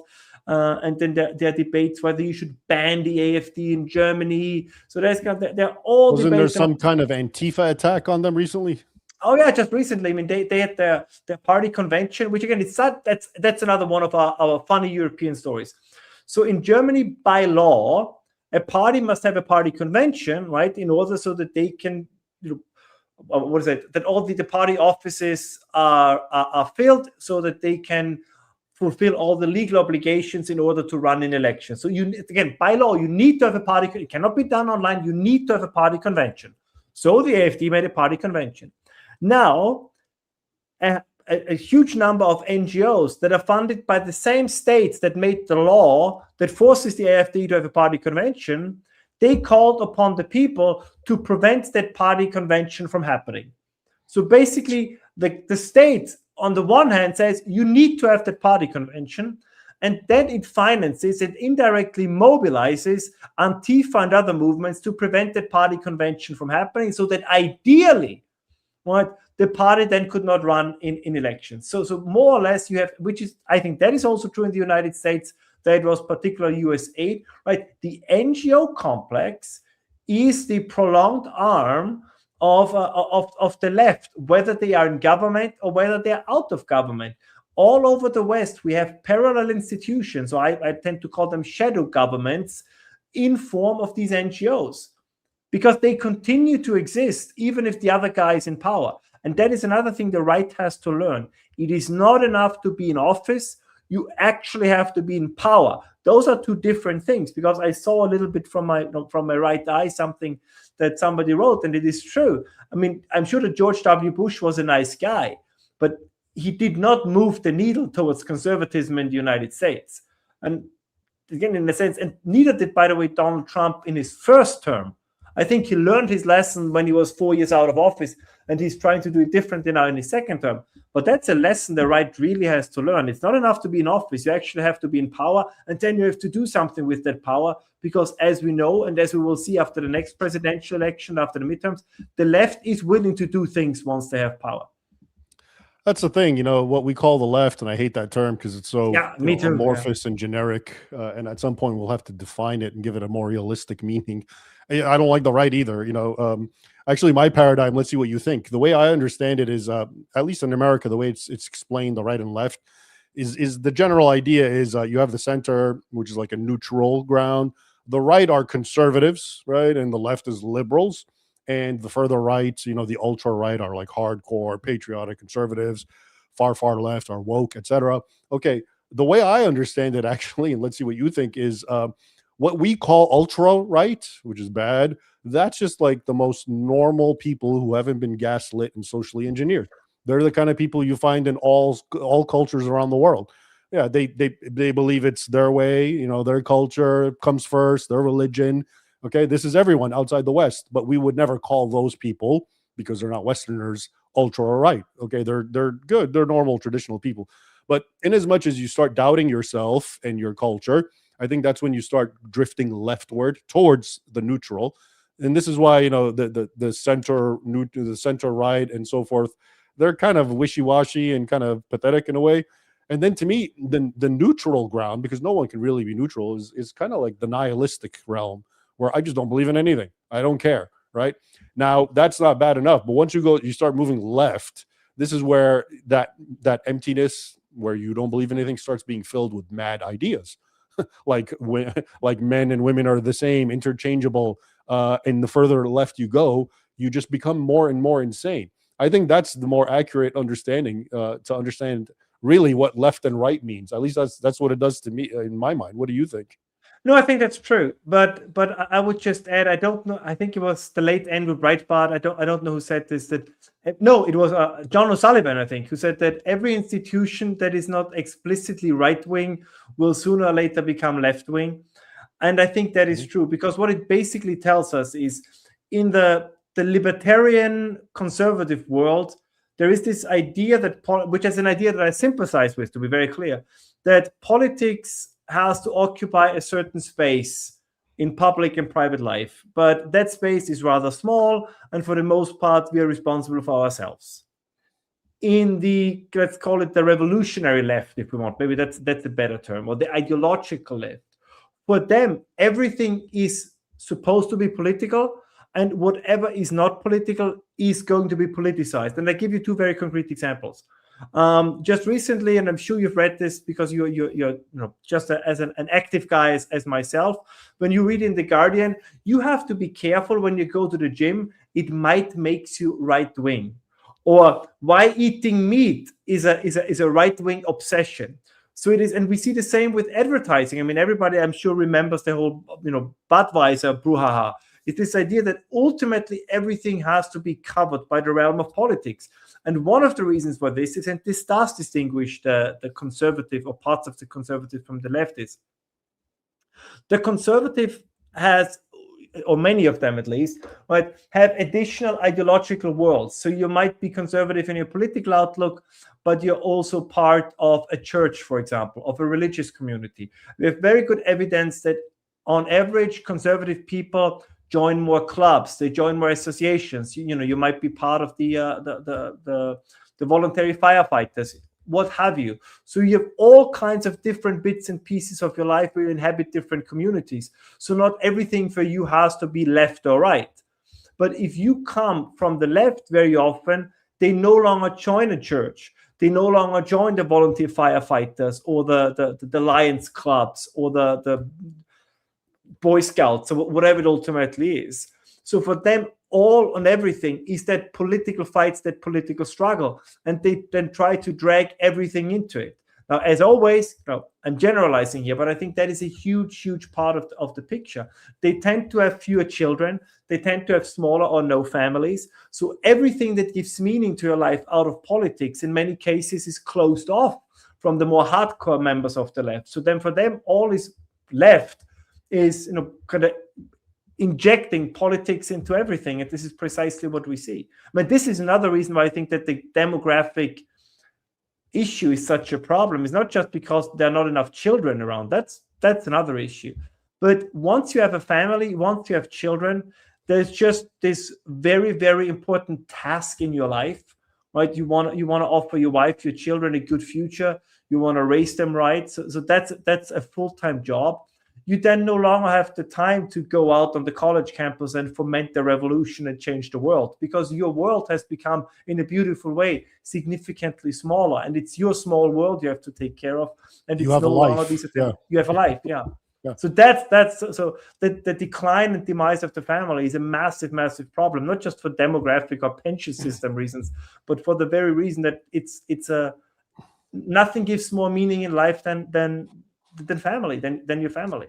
That's definitely a topic I think you and I should address in a later live stream as we continue trying to unravel the madness that has infected the West. But thanks for joining me, Ralph. Did you have any final thoughts or observations before I let you go? No, just a shout out to our viewers and to our listeners. Lots of interesting stuff I saw in the chat, and I hope that they will put pressure on you that you have me on again. I tremendously enjoy these conversations with you, and I know we said we're going to do it for an hour. I think we made it now. We went over, two. And I'll definitely have you back on. Yeah, this is great. We'll do it again soon. All right, everyone. It's Ralph Schoellhammer. Check him out. Do you have any websites or I'm working on that. I promise. I'll bring my stack of socials and all that stuff the next time you have me on. Okay, great. I'll put it on. All right, Ralph. All right. Thank you. Thanks so much. Yep, sure. Take care. All right, everyone. That was Ralph Schoellhammer for another dismal discussion about Western civilization and where it's going and whatnot. And yeah, we've really gone on. It's almost 2 hours. So let me take some of your super chats here and continue.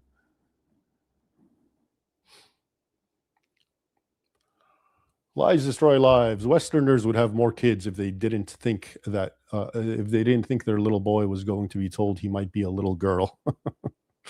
Yeah, that goes along with what we were discussing, right? This overall madness where, you can't even, you can't even define a woman. That's just, and these are the people who govern us, right? New Horizon, unawareness about Islam, its history, what's written about kafir, leads to people saying not all Muslims when each of Muslim follows their book to the dot. This lack of knowledge will become fatal for the West. Yeah, I think you're touching on what we were discussing, which is but I know a good Muslim man who works at the local 7-Eleven. So the bottom line for this kind of thinking is, you know what? We're talking about a religion and an ideology. We're not talking about the practitioners. Look, I can sit and talk about Christianity, and I know at the same time there's all sorts of different people who call themselves Christians who believe in completely different things, right? But I can still speak about Christianity in a logical way, and that's what we're trying to do when we talk about Islam, for example.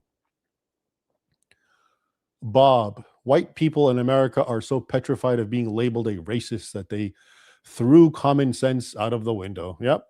America, Europe, Western civilization in general, that's been a long-term indoctrination. And nobody else would think that way. Everyone else, by the way, is racist. And the real word we're looking at is tribal. Everyone is tribalistic, which means my people is where my loyalty and my allegiance is, and not yours. Okay, so in a Western paradigm, we can refer to that as racism, right? But that's kind of like a native impulse, not necessarily a good one. That's why you try not to be tribal. But for some reason, Western people have been so indoctrinated and brainwashed into thinking that's the absolute worst thing. Like the police in Britain, who Henry Nowak, the young guy who got stabbed by a Sikh, and when the police showed up, they put him in handcuffs as he bled to death, telling them that he was bleeding to death because the other guy falsely accused him of saying a racist word. So that's kind of the new religion in the West. Hey, Raymond, if you want a good laugh, go and watch this lecture by this so-called Dr. Roy Casagranda on his pure outright embellishment of Khalid ibn al-Walid. It's lies upon pathetic lies. Thanks for all you do. I am aware of this Dr. Roy because a lot of people tell me about him. And I don't know what he said about Khalid ibn al-Walid. I can imagine this is the famous sword of Allah. He's known in history. He was a companion of Muhammad, and he was a ruthless warrior who engaged in numerous atrocities, decapitating people, cooking food above their head, raping women on the field of battle, calling them of Muslims, and then making excuses about it. Unsavory guy, but yeah, of course, it's more of the usual. Now he is actually being presented in a good way. Lies Destroy Lives. Ralph, have you read The Virtue of Nationalism by Yoram Hazani? If so, what did you think of it? Sorry, he's gone right now. Lies Destroy Lives. I'm sure he'll see this, and maybe he'll answer it at a later point.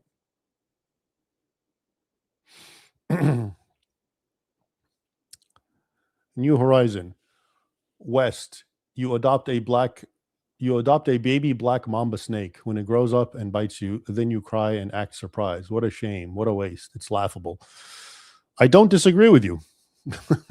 Yeah, that's actually what a lot of people, that's how they see it, and that's how they describe it. And it's hard to say, because it would be one thing if you weren't warned. Okay, but you've been repeatedly warned over and over. Experience has shown you, and you continue doing the same thing, right?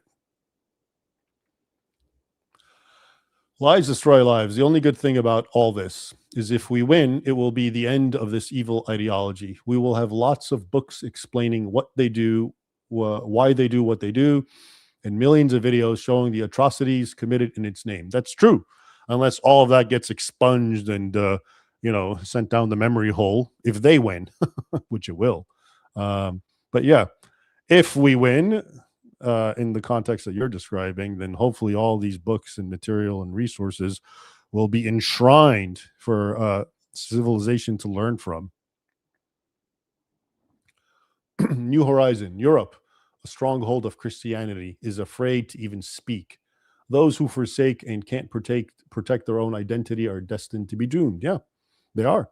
I often think, the ancestors of Europe, I mean, if they could just see what they're descendants have become, what their countries have become, what they did. And I mean, there's actually videos right now of World War I or World War II veterans who gave it all and lost limbs and almost died, or people who had, and they say, yeah, it's not worth it now that I see where Western civilization, or their country in particular, Britain, let's say, has gone. So can you imagine if you brought people from 1,000 years ago who actually did much more and suffered so much more graphic savagery just to maintain what we today call Western civilization?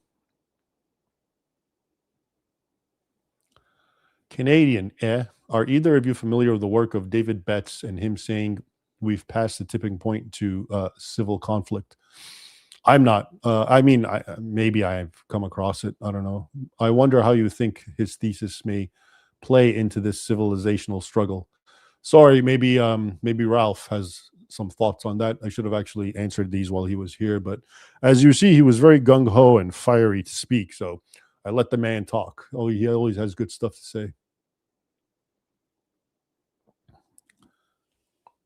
Sula Felix, multiculturalism in Australia was forced on Australians by a small group of Marxist academics. PM Malcolm Fraser imported Lebanese Muslims, 1976, 1983. Yeah.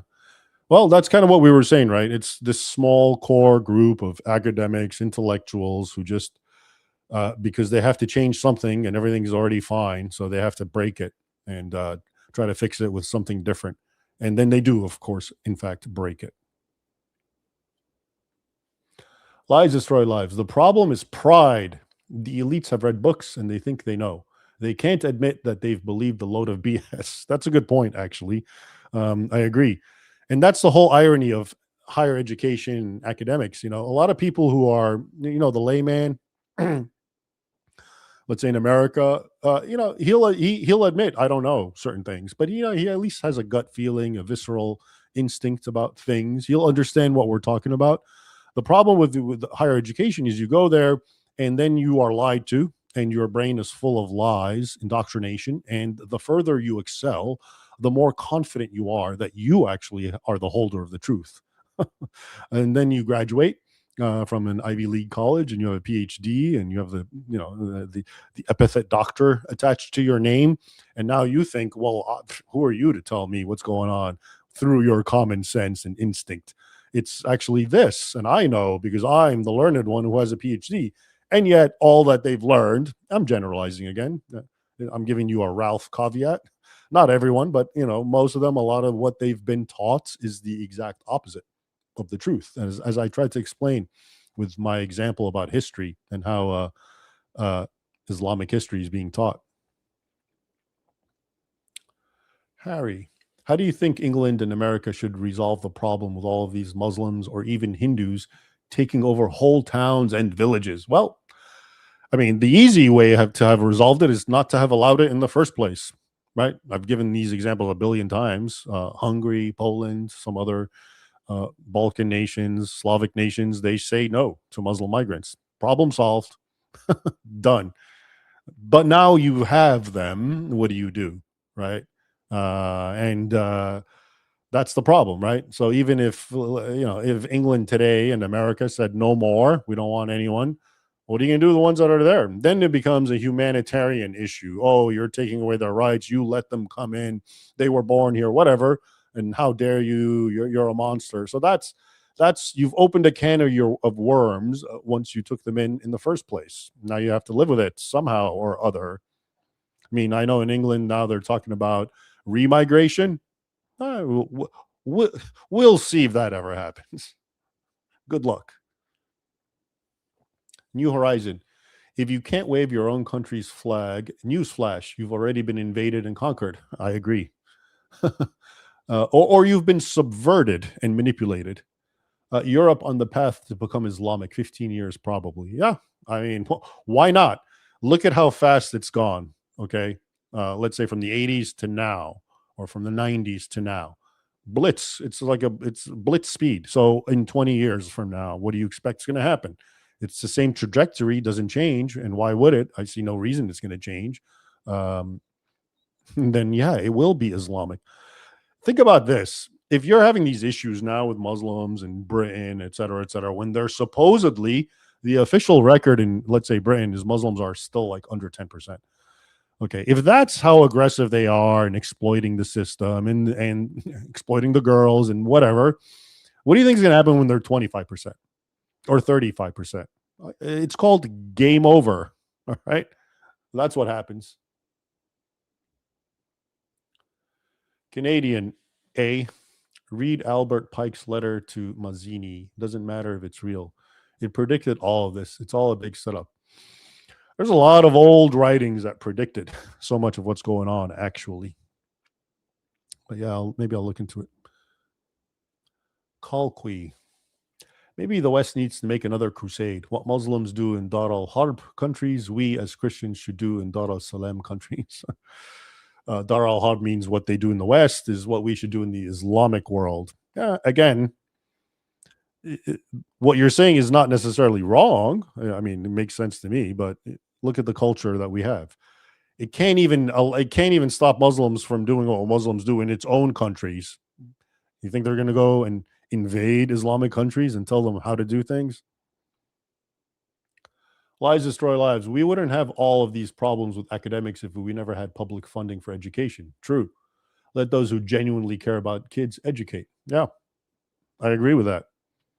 It's a self-perpetuating, bloated system that creates nothing but bad ideas that people then, like we said, treat correctly and try to implement. John, infidel, goy, Gentile, peasant, intellectual. It's always a clash of identification and classification. Label weaponization. Yeah. The other, right? It's always about castigating the other. Pop the kettle on, love. This reminds me of Haidt's moral foundation theory. Right-wingers have wider moral foundation than left. You two make a good team. Thanks. And yeah, that's the problem is the right, the right, as we call it, tries to play fair. And in doing so, it keeps compromising its strength because the left is not playing fair and it's cheating. Because to the left, the ends justify the means. Don't ever forget that. Hermetic is one of the issues that modern Europe culture is based on Christianity and is a guilt culture, which can then be exploited. Yeah, what I call it is the doormat Christianity. I mean, yeah, part of it, I guess you can say, is guilt. But it's this idea that to be a good Christian, yeah, you have to feel bad about yourself and everything and feel good about everyone else and, never confront them, never judge them, never talk about anything, just lay down and be a doormat. None of which has anything to do with authentic Christianity, by the way. And I don't care if you can find one or two verses and pull them out of context. I'm talking about read the whole Bible sometime and you'll be shocked, including in the New Testament, of some qualifier verses that people never mention. Billy Bitch Cakes. Is it true that Israel is the spear of the West against Islam? If the West fully turns its back on Israel, what will follow for the West? Is true that Israel is the spear of the West? No, I don't think so. I think what's happening in the West has what we've talked about today is what? Muslims being migrated into the West by Western decision makers. Okay, if Israel is fighting Iran or Gaza, what is that going to do for the West's problem with Muslims? This is not to say Israel doesn't have a problem. I just don't get the logic of calling it the spear. Israel, it beats Shia Iran. Our problems actually are Western problems are with Sunni Muslims. Historically, it's Sunnis who are the vast majority who terrorized and invade and conquered most of Christendom. In Europe today, it's Sunni Muslims who are doing this. Pakistanis, Arabs, Egyptians, these are all Sunnis. So Israel and Iran are having their particular war. Okay, I get it. Does that mean if Israel defeats Iran, all the problems in the West, all these Sunni Muslim migrants who were brought there having nothing to do with Israel or Iran are just going to meld away and disappear? I mean, this is a fanciful way of talking and people are free to talk that way. But if you're asking me, that's my honest opinion. This, again, is not to say one shouldn't be supportive of Israel vis-a-vis Iran. I'm just saying, call it for what it is. Israel can defeat Iran or not, or they can have peace. And what I'm seeing in America and Europe has nothing to do with it. So you're telling me if Israel defeats Iran, or what's going on in Gaza, or in Lebanon, all of a sudden the problems that the self-made problems the West is having with Islam are going to go away?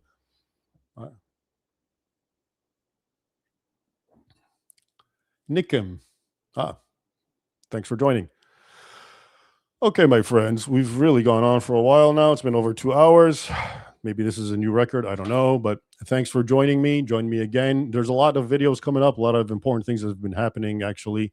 Maybe, the soccer business, the Egyptian soccer team, and its little prayer of anger and hatred. And then they lose, of course. I'll probably have a video out about that tomorrow, and maybe a Substack article as well, and more to come. Until then, bye.